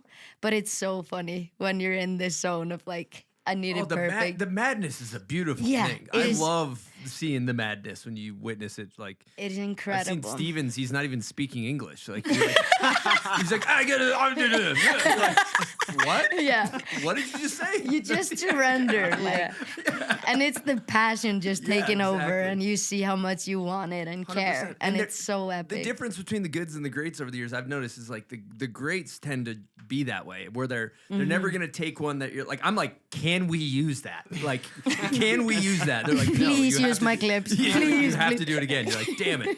But like you watch like Ylfa or all these Jen or all these, they're like doing it. It's annoying actually because you It's guys so good. just like I got to do it again. You're like, really? What the fuck's wrong with you? That was Everything's wrong. What's wrong with it? How much time you got? Because I get my hands, my arms, my kit, my shirt was a little weird. Oh yeah, the kits. Yeah, how important's the kit? They're very important. Yeah. Yeah, they're very important. I've always been big on clothes. I spend a lot of time online looking for underground brands. So yeah, for me, it is. If you were to do a graph of trick importance, spot importance, kit importance, what percentage? You have out of 100. Is this like a pie chart? I'm thinking, pie chart. Let's do a pie chart. Yeah. Circular. Okay, pie chart. You know what that means, Henna? Pie. Circle. Circle. Like 33, 33, 33 would be 1/3 of everything. That's true. Yeah. I mean, I am a jock. Trick is the most important. Hell yeah. Fuck yeah. Right answer. And sometimes that comes first, and then I try to figure out the spot where I could do that. But sometimes also, like when you find a new spot, then the spot is the most important. But then also, kit needs to match the spot and the trick, and it's hard. It's ever changing. Yeah. What I heard is 50% trick, 25% spot, 25% kit. But that could change depending on the spot. Yeah. Subject to change. That's a pretty accurate one. It's a good ratio? Yeah. Okay, I like that. But these days, I've just kind of mostly been wearing black. Yeah. No outerwear sponsor means wearing black. Yeah, finally what you want. My black heart is thriving. Yeah. That's great. It's like a relief. Even went black hair. Hell yeah. Dark horse. Oh my God. Well, one thing I wanted to talk about is I know you battled some issues with concussions and you wear a helmet in the streets and things like that. But you went basically a full year without filming. Can you tell us about what that journey was like? That journey was like hell. It sucks. It's especially for me because I'm very extroverted person. I get energy, I get life from other people, but then like suddenly you have headache 24/7. You don't really want to do anything. You can't do anything. And you're just out there home alone when everybody else is out in the streets doing stuff. You get really fucking sad. And I definitely had. At first, I had days when I was like hoping that the next day I wake up feeling all right. But then the longer it gets, then you kind of just go to bed hoping you don't wake up. It's like, it's really fucking dark. But it's always important in the moment to remember that it is temporary. It's important to, like, even though it sucks to talk about it, it's kind of what really is the way out of it, I'd say, to have, like, the support from the people, because people care about you and you don't have to go through it alone. And also it's really hard to find help for it, which I noticed, but I found a really good guy who knows a lot about this stuff. And I went to, like, all of summer, I went to do like a concussion rehab thing. And that was what saved me. Yeah. Incredible. What types of things were you doing in there? It was like, well, he's like neuro chiropractor. So we were doing like a lot of stuff for the neck. Because for me, it was like coming from whiplashes. So my neck was super stiff. I also did physio for the neck to get stronger. And we did a lot of stuff for the eyes. And the thing for me was he had like these classes that have like cameras that were like, even like on a computer, they were like drawing the line your eyes were moving in. And for me, like my left eye was doing like this kind of movement, like going a little bit to the side. And that was the reason why I was feeling like nauseous and dizzy, because like one side of my brain was doing more work than the other side, and the whole rest of the body was trying to balance it out. But so we did a lot of eye movement and stuff like that, balance training to even it out. Oh, it's so good to see you doing well. I remember the dark period seemed just so brutal. And for somebody, like you said, that's extroverted, when you're a bright light in this world, a very bright person, and to feel like dim, so to speak, it must have been extremely hard as like an extroverted person for you. Yeah, it was hard. And it also like, it's hard because when you feel like shit and then you kind of start to see that the people around you are a little worried too, that's like, it makes it harder because then you kind of do have the pressure to get better faster because it's affecting everybody and everything around you. I think also in this industry and what we're doing, like in snowboarding, it's really, or not easy, but it's easier to be out for an injury that people can see. But when you have a head injury, you're just off grid and it feels pretty nerve-wracking. And how do you explain that to your sponsors? And not everyone is going to understand that. Even sponsors that know that you have like injuries within snowboarding because they can't see this one. You know, they see your body is fine and they think you're fine, and it just doesn't work like that. So it was very tough on you. I know this, and I think it's just like very, very inspiring and cool to see you come out this year, and like the stuff that you filmed and your comeback from this injury is like beyond everything like I could have thought of. Like, I didn't think you could snowboard as much as you did this year. And you had like one setback, but it was because you were hitting the biggest butt I've ever seen in my life. But, you know, like, it's crazy to see you come back from that and not only coming to the level you were at, but you were like going to the next level and you just skipped the time in between and came straight back to the next level. And that's so impressive and so sick.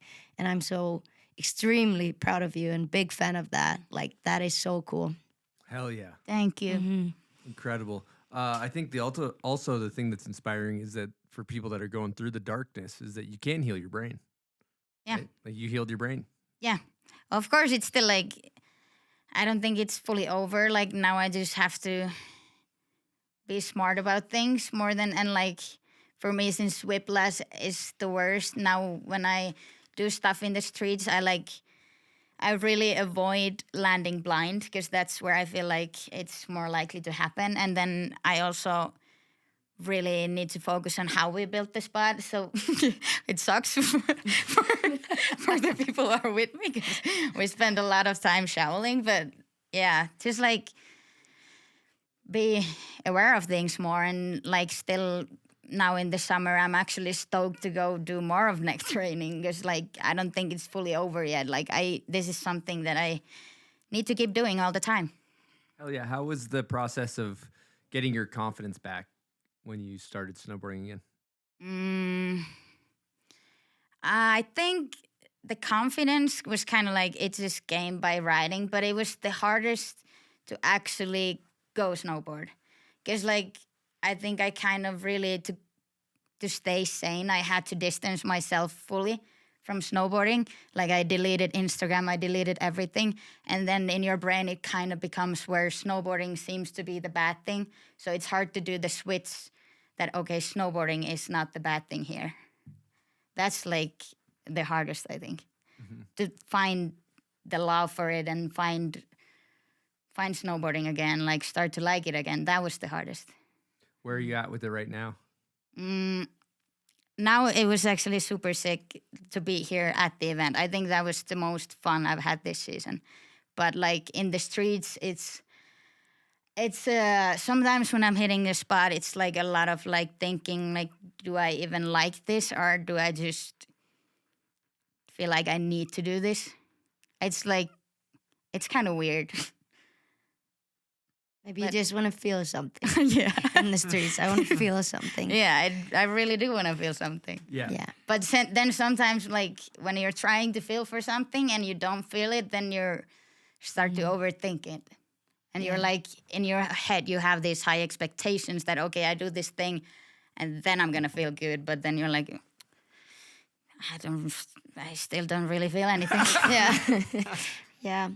That'll be hard to get like that clip high when you don't even like feel like you did something. Yeah. Because I guess like you're at that level where like the crazy shit you hit is so crazy that like a kink rail that is like, even though it's gnarly and sketchy, it doesn't give you that adrenaline. And that means that you're like I don't know what was that anything, guys? And we're like, what the fuck? That was sick.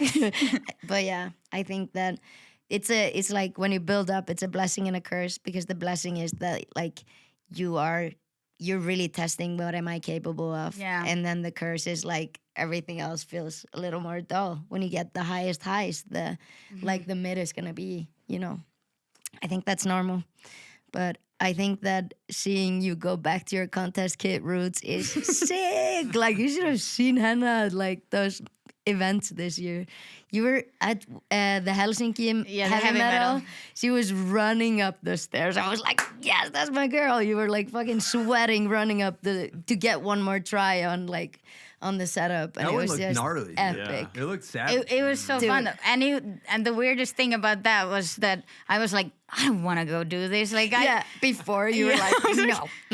And then I you just were want to go there. film. But then our filmer got a gig there, and we were like, okay, yeah, let's all do this. And then you were like so in your element. You was having so much fun. There's this video that Rope filmed of you. I hope we can put it in here. I was dying when I saw this. She has like some kind of like game mode on. Her eyes are just like, yeah, just scream. She's like looking through people like, "Vaistaka!" Yeah, in that's Finnish. like, get out the way. Get out the way. And she's just like Pat drops was in the landing of the ledge. And there is the clip on the ledge too. Pat is like in the landing and I'm on the ledge. I wasn't planning to land to fakie. I was like gonna do a board slide, but Pat is in the landing. So on the ledge, I'm like, okay, I have to land fakie so I don't hit him. And then I just land fakie. It is like, you just have to put this one in there. It's so funny.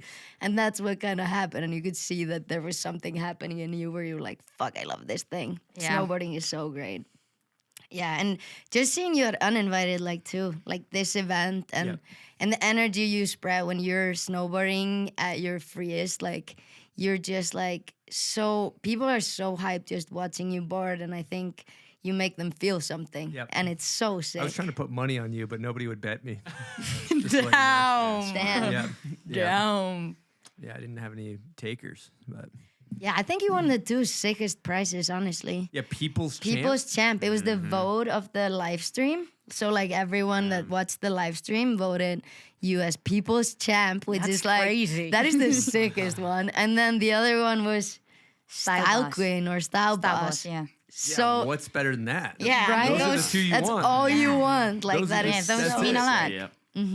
For the squad. Thank you, people. And for everyone at home not knowing that, like, you got bodied on the second day of the qualies. Oh, yeah. And you probably broke your ribs and your wrist is fucked and you Yeah, wrote it the is. finals on a bunch of painkillers. Day before finals, he's like, I don't know if I can snowboard tomorrow. and That's why the style's so sleepy. Just yeah, straight always. I noticed on the finals you were always having the wrist that was Yeah. fucked up here, and Henna never rides with hands above her head unless it's like for a momentum thing. But like you're very specific with the arms down, and there's like a couple of us. I'm like, yeah, that's the wrist. She's protecting that wrist. But shout out Dangler. He bought me the arm brace. Hell yeah, got you sorted. Yeah. Nice. Dangler actually texted me a guest question. Oh, no way. I actually forgot about this. It's good timing. He also got us some Monster Hell yeah, keeping to you get guys through the day. dialed. He said, "Can you explain to us the Finnish sport of harastahavovin?" Harastahavovin? Oh, that's the horse sticks. What? Still don't know Horse what that is. dicks? Horse stick. Horse dicks? Like, what is it? What is it? The Polo. horse. Polo. The horse head, like the kids' toy thing. That is not. Toy horse or whatever. yeah, Is that yeah. what they're called? Your accent made it sound like horse dicks, and I was like, what? the classic. Oh, the horse It dicks. is- There's a name for that. You ride around on like a broomstick with a horse head on it. Oh, But- hobby horse. Hobby horse. Oh, Hobby that's horse. the hobby Yeah. horse. That's Yeah.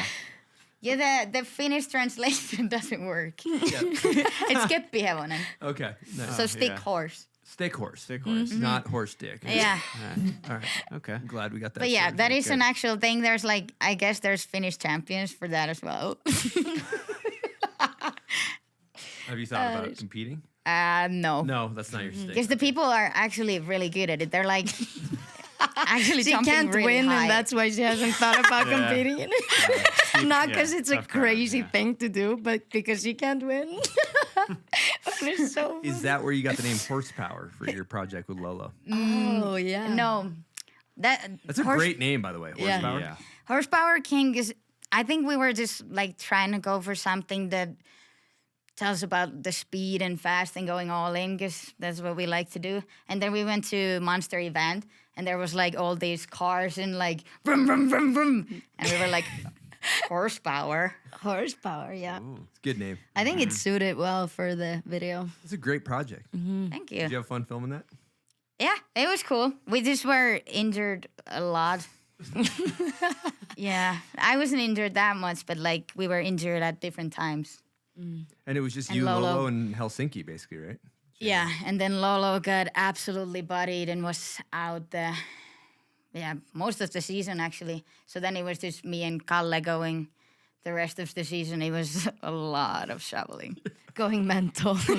Just shoveling. Yeah. Oh my So god. in terms of the concussion, Floodlight was before the concussion year, and then then you took a break, and then Horsepower, or was it Floodlight, Horsepower, and then the break? How did I feel like there's been concussions all of those years, which is Okay. kind of like why it was so bad the last time it happened, because the concussion itself wasn't that gnarly, but it was, I think, just like mix of different whiplashes. Yep. And like ignoring the symptoms for way too long, Yep. pushing through.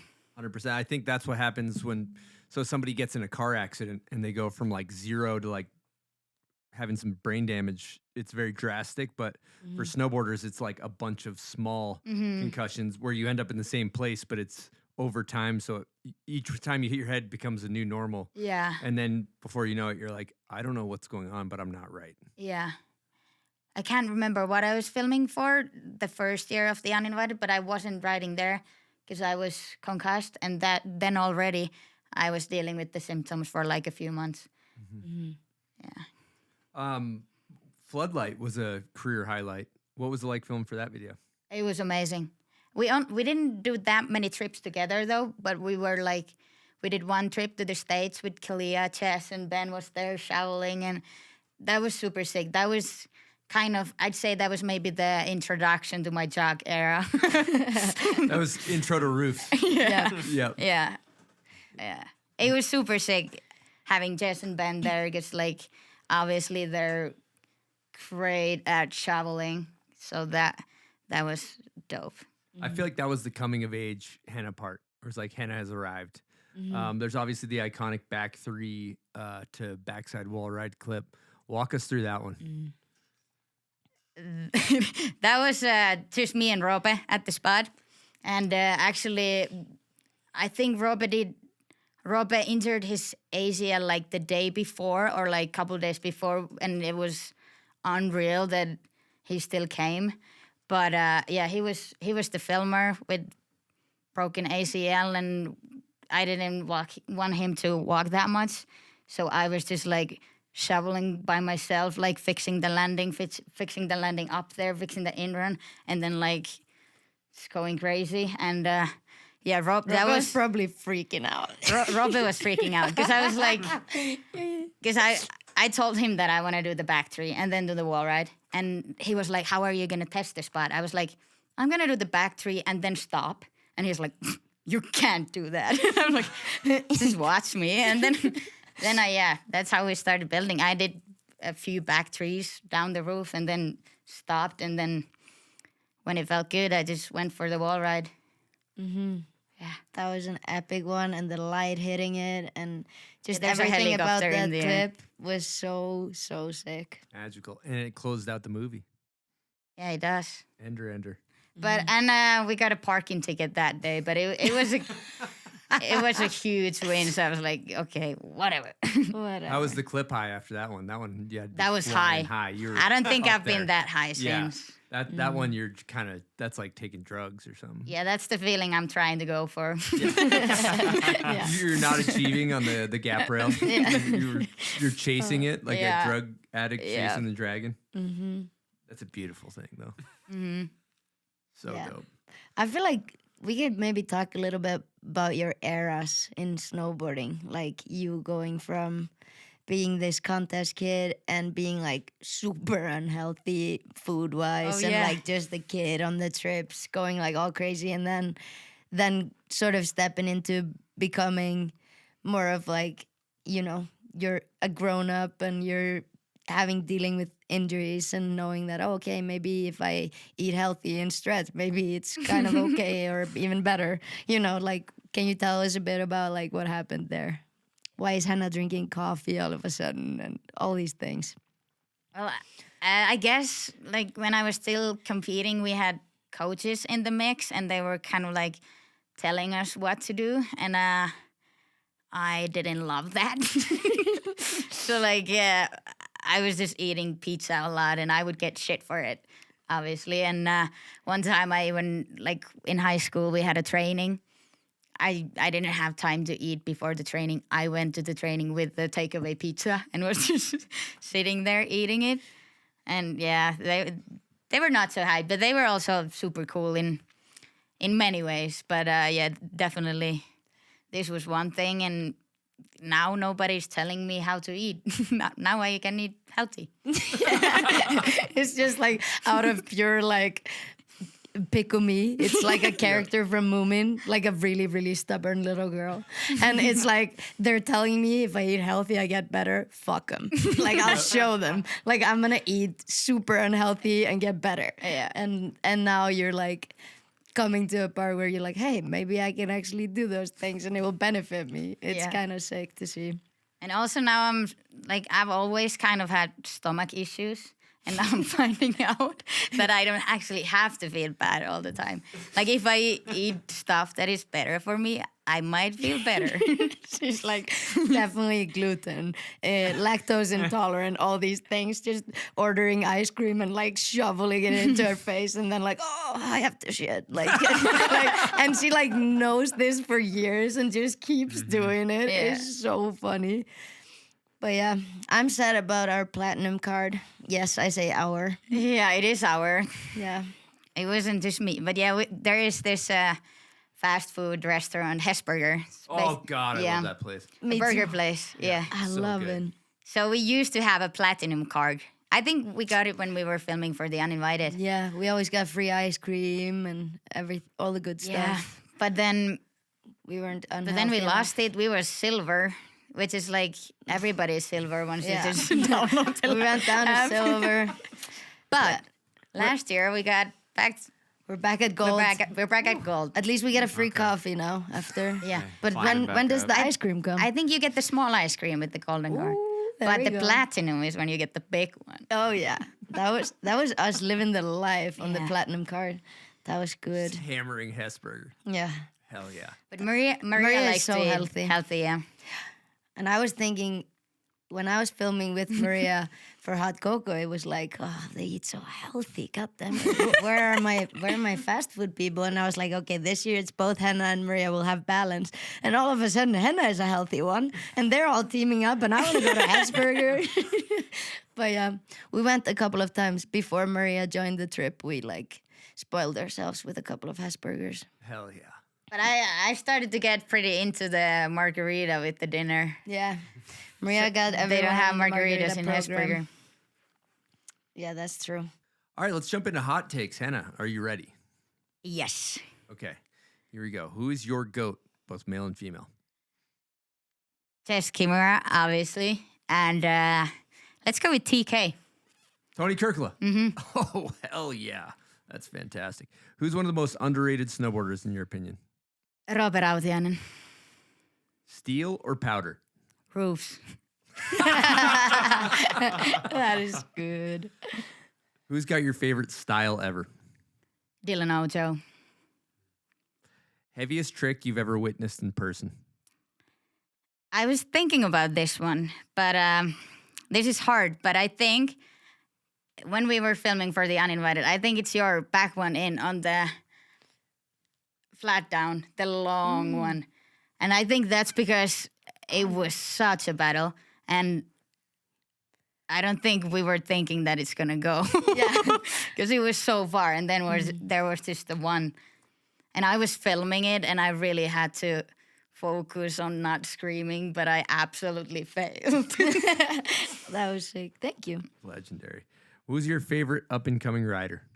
Miu, this Japanese girl. Miu Oishi, I think. Yeah. Who has your favorite method?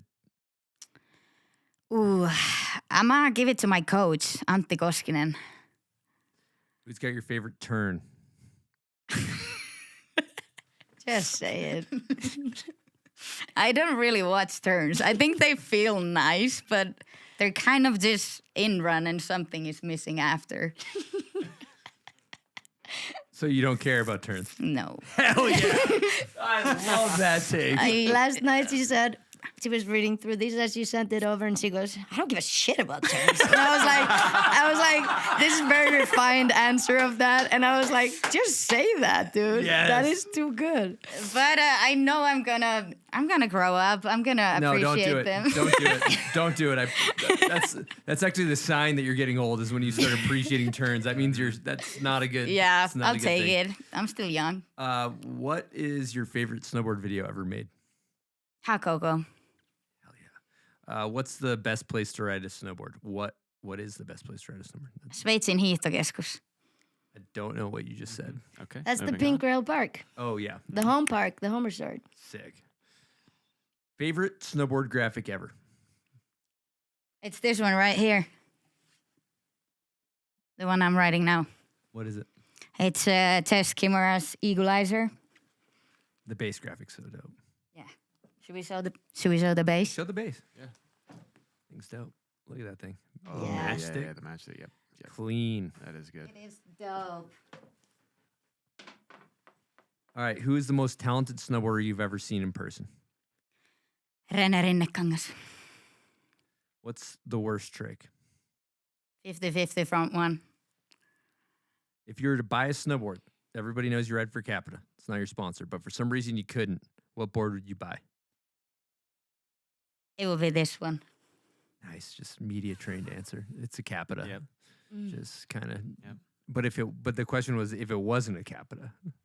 No, it wasn't really that. It was if I wasn't riding for Capita.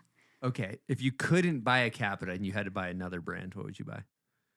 I would probably start a brand. Oh wow. Sick answer. Yeah. Also media trained. but Also she great media. still Way didn't to say not another brand. Yeah, not getting any trouble with Capita at all. Good job. Dream sponsor, anything in the world. What do you got? The North Face. Let's make that happen. If you go heliboarding 3 people, who are you going with? It will be Charlie XCX, Tate McRae, Billie Eilish. Yes. All the Bamas. We don't necessarily even have to leave the heli. That's like a that. proper I like answer. Yeah. She wants to party with the pop stars. Oh yeah. Yeah. What do you guys think you would talk about? Probably no talking, just a lot of dancing. A lot of dancing? Some hot girl stuff. Yeah. Yeah. Would you ask Billy? You wouldn't ask Billie Eilish any questions? No. All right, last question. Worst trend. What do you got? I think it's an awful trend that these days in the contest, the kids are taping their snow pants. I don't like that. Rather just size down. I back that. Solid answer. You know what? These are hot takes. Yeah, that was good. Like, this is why we do hot takes. Yeah, I that's love what it's when all somebody about. gives us some hot takes. She had something to say. You did great on that. Thank you. Yeah, and who gives a shit about turning being the highlight for me? Yeah, that was incredible. Yeah. I love how you still made like kind of a grown-up media trained answer for it, but last night once you read it, you were like, I don't give a shit about that. You know what's also great though is that she can fucking turn. Yeah. I get like last place in a bank slalom, and so when I make fun of it, it's like you make fun of things you aren't good at to put them below you to make yourself feel better. She can turn. Oh yeah. So you Yeah, I mean, I like turning, but I just, it's kind of like whatever when you see it. it's kind of the thing you do intuitively to get down the hill. Yeah, it's Yeah. kind of like who cares? Oh, that is so funny. Okay, can you, Anna, just give us a couple of examples of what pros are called in Finland? This is my favorite game ever. So they take everyone's names and create like a Finnish name for every pro, and I just can't with this. This is insane. I mean, you would be Chris Grenier. Chris Grenier. Yep, just roll some R's in there. Yeah. Do a couple of more. Who do you got? Yeah, your favorite is Dan Prisse. That is my favorite. Dan Prisse. And there's spots. Like they are the huge spots. so they are good. Prisse spots. If there's big spot, everyone goes like Prisse spots, and I was always like, yeah, Prisse spots. Like I thought it was just like one of those things, and then I find out they're talking about it's like a Dan Prisse spot, and they just say Prisse spot, and I was like, what? That is so funny. Oh, you got a couple of more. Give us more. You got. You can name anyone. Like, just keep them coming. I don't know. It's just too good. There needs to be a lot of R, I think. Yeah, who do we... It's just like, I don't know, when you're talking to Finnish boarders about anything snowboarding, it might take you like an extra second to be like, who are we talking about here? That happened several times on the show today. actually. Yeah. Oh, I'm the skier, Thunderhall. Thunderhall. And I was like talking to Kirill, this boarder that writes in Ruka, Finland, yeah. in Ruka, and he's like talking about Thunderhall, and I'm like, yeah, sick. Thunderhall's in the hill, and I had no idea what he was talking about because he kept going Thunderhall, and I'm just like, I had no idea, and then I see Thunderhall in the hill, and I'm like, no way, that's what he was talking about. It was so funny. Oh my god, Maria Thompsoni is a good one. Yeah, Maria Thompsoni. Maria Thompsoni. And now I went with it. Now that's her nickname. Yeah. Thompsoni. Thompsoni. Or Tompa. Tompa, yeah. Tompa can come up from time to time. That's also Maria Thompson, but it's Maria Thompsoni, aka Tompa. It's just everyone gets these crazy names. It's so good. That's fantastic. Yeah, the Finns sounds like a robot kind of. Yeah, it's you guys too got a good. great language. Yeah. We had a moment of Henna turning to adulthood this year. It was pretty epic. Starting with learning from the best, the GOAT, Maria, smoking ciggies at the spot, and then the second one being liking coffee all of a sudden. She's been a vocal coffee hater ever since I knew you. Yeah, like absolutely hated it. My mom doesn't drink coffee. Like, and anything, even all the sweet candy and that stuff, if there was a little bit of flavor of coffee, even the smell, so not down. But I don't know, this year we were in Montreal and Maria had the Java Monster with the coffee. Mm-hmm. And I tried that and I was like, yo, this is sick. And then after that, I just like tried coffee and it was dope. Yeah. I don't know what happened. You're a fan. Very Yeah. sophisticated. Yeah. Do you feel more sophisticated? I don't know. I like coffee now. Not much has changed except that fact.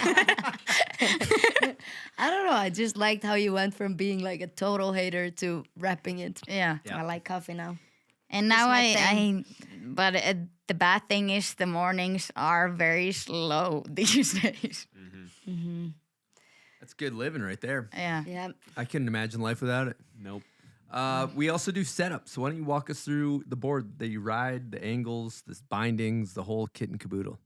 Oh, yeah. Yeah, we talked about it a little bit already. It's the Capita Equalizer by Tess Kimura, and the bindings are Union Ultras.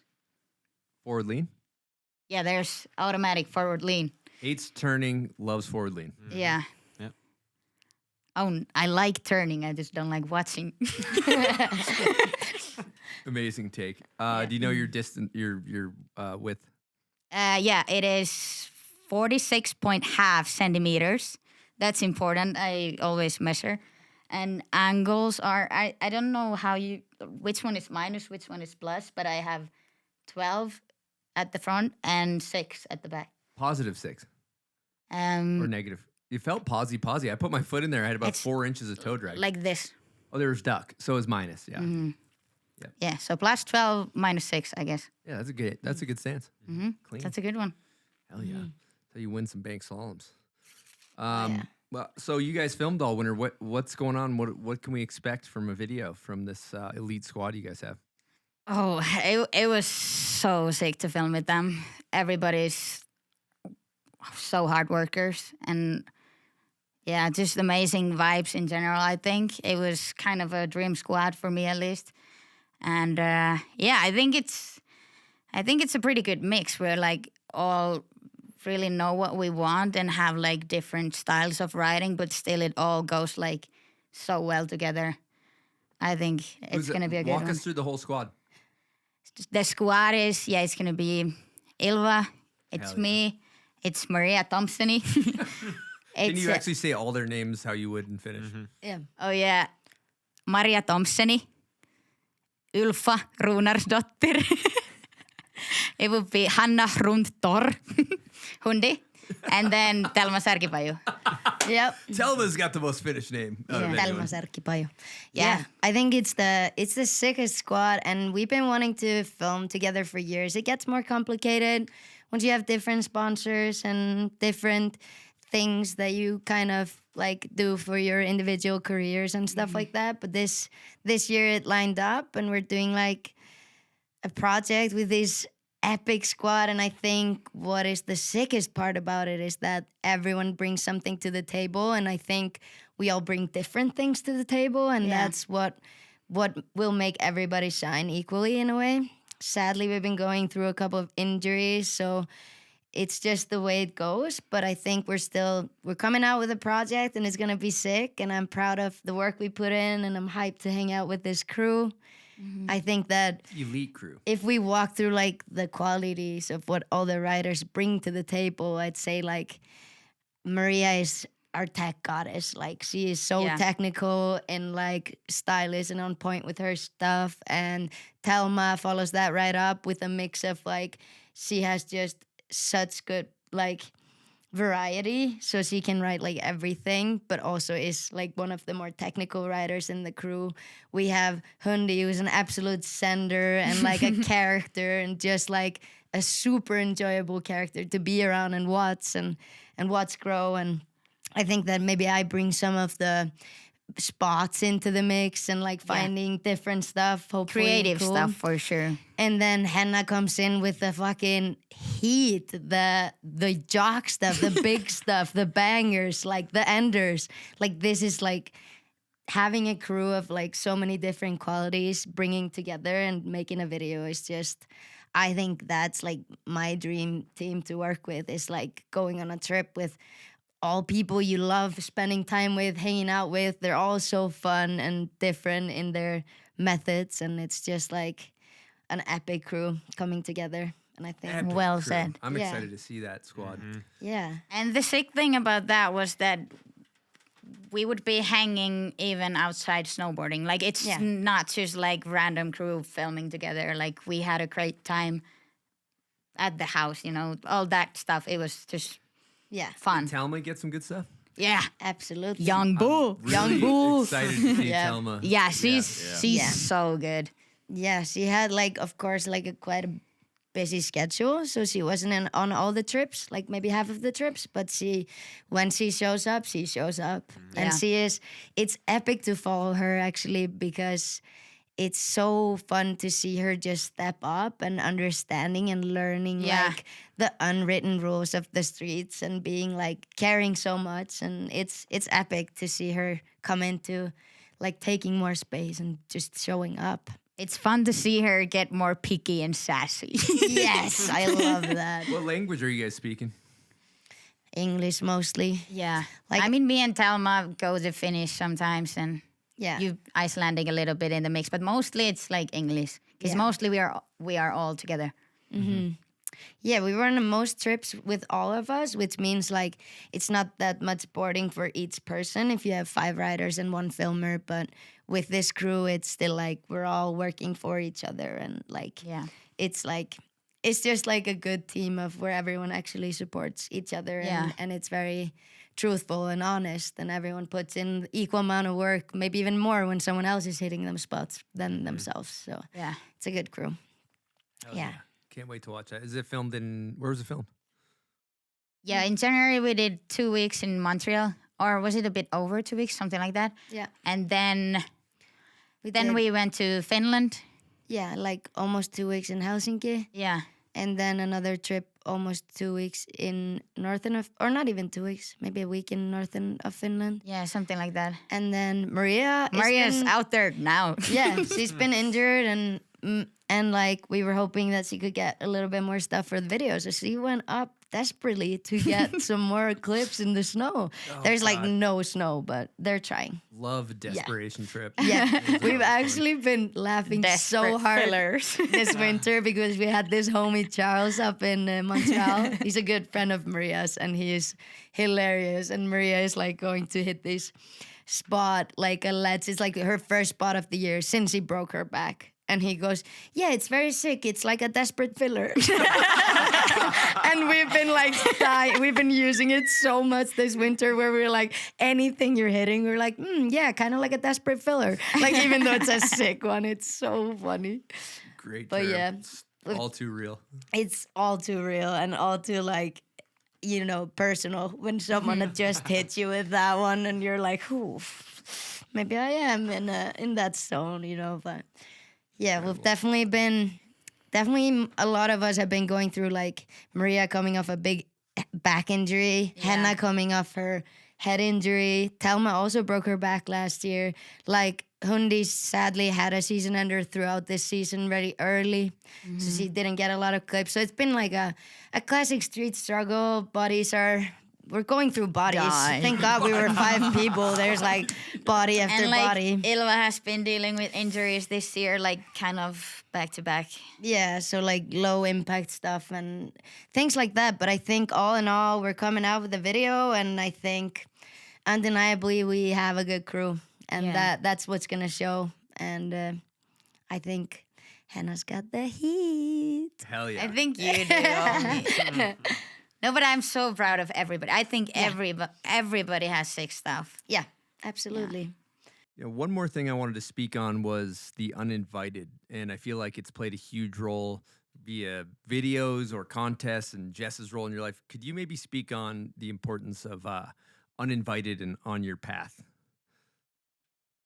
Oh, it's been so important. I'd say life-saving even, or like, if it wasn't for the uninvited, I don't know where I'd be, not here at least. And yeah, it's been so sick to have Jess to kind of just lead me through the whole professional career era of my life. And yeah, there's a lot of messages I've sent to her, even like called like, yo, this thing happened. Like, what do I do now? And she's been so good with all of that, just like telling you what to do when, and literally a mom in snowboarding. And yeah, so much value for what she does for all the girls in the industry. She's helping so many people. It's unreal. I don't know how she has the time for that, but she loves helping people and she loves to see everybody succeed. Beautiful thing. It's cool being a bystander for uninvited, watching the year-over-year talent explode every year. And I think this passes on. Like, you are the same. You take that, you see that in her, and you're doing that for a lot of the Finnish girls. And you're so unselfish. It's very inspiring the way you take that and you take it further through your career and the things that you do. I think that you're definitely following in those footsteps and you're helping those girls get their steps in and like showing them the ropes. It's very nice. Thank you. That's what I aim to do. That's what I want to do. I have a question. Since you grew up with all the foster kids around and all just this giant family, did you have a bit of a mother kind of role yourself? Like you were a mom to the younger kids? I don't know if it's a mom, but like definitely a big sis. I've been like, now growing up, I've been like the oldest, or like one of the foster kids was 1 year older than me.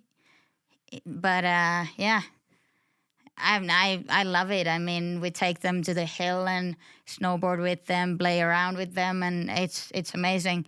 One of my foster sisters, Mintu, is actually snowboarding, and she's getting so good now. It's starting to get a little embarrassing. She's getting to be a better jump rider than I am, so I have to step it up. That's so cool. Yeah. Fuck yeah. That's incredible. Well, before we wrap it up and throw a bow on the show, do you want to do any thank yous?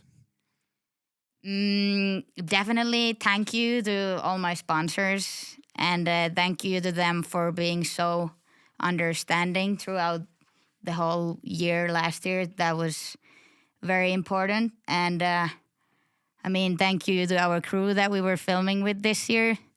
Ylfa, Maria, Hundi, Telma. Big shout out Kalle, my filmer. He's been very patient with me always. And thank you to Robe. Thank you to the whole family, of course. Shout out Mummi, my grandma. And there's a lot of people to thank, but you know who you are. Thank you all. Love you all. Incredible. What a show. We've been on a ride. We got some rapping. Yeah. Oh, yeah. That was Forgot awesome. about that. We've had a lot of laughter. Some heavier topics. Some inspiring topics. Heavy topics, heavy claims. All the heavy stuff. Hot takes were flaming hot. Yeah. Doesn't care to watch Turning, which is... I like that. Yeah. Did you have a fun time, Silk? Great show. Great show. How about you, Ylfa? I had a great time. I'm always having fun with Henna and you guys. I think it was epic. I'm honored you guys came in the booth to chat with us. It means a lot. I'm so glad we finally got this done, even though I know you didn't want to be here. So Yeah. I still don't wanna. You know what? I think it's maybe important to just poke in there that when English is not your first language, it is really intimidating to do a full show in English. Yeah. But you killed it. it's a good point. Thank you. And it was really good. And if there's any like short pauses and thoughts, it's normally because we're translating Yeah. in our head, and it takes a little extra effort. So just That's a good point. yeah. Well, appreciate it. Who's going to take us out of the show? I think we should have Henna Yep. do it. Henna. So you're going to do a sign off. Like imagine you're a broadcaster on TV and the show has come to an end and you're sending off the audience. Okay. Thank you to all the listeners. And you're going to hear more of me and Ylfa. We are starting a podcast. Peace out. There we go. The plug. Are you guys? Yeah, we are. Fuck yeah. Yeah, we are. Incredible.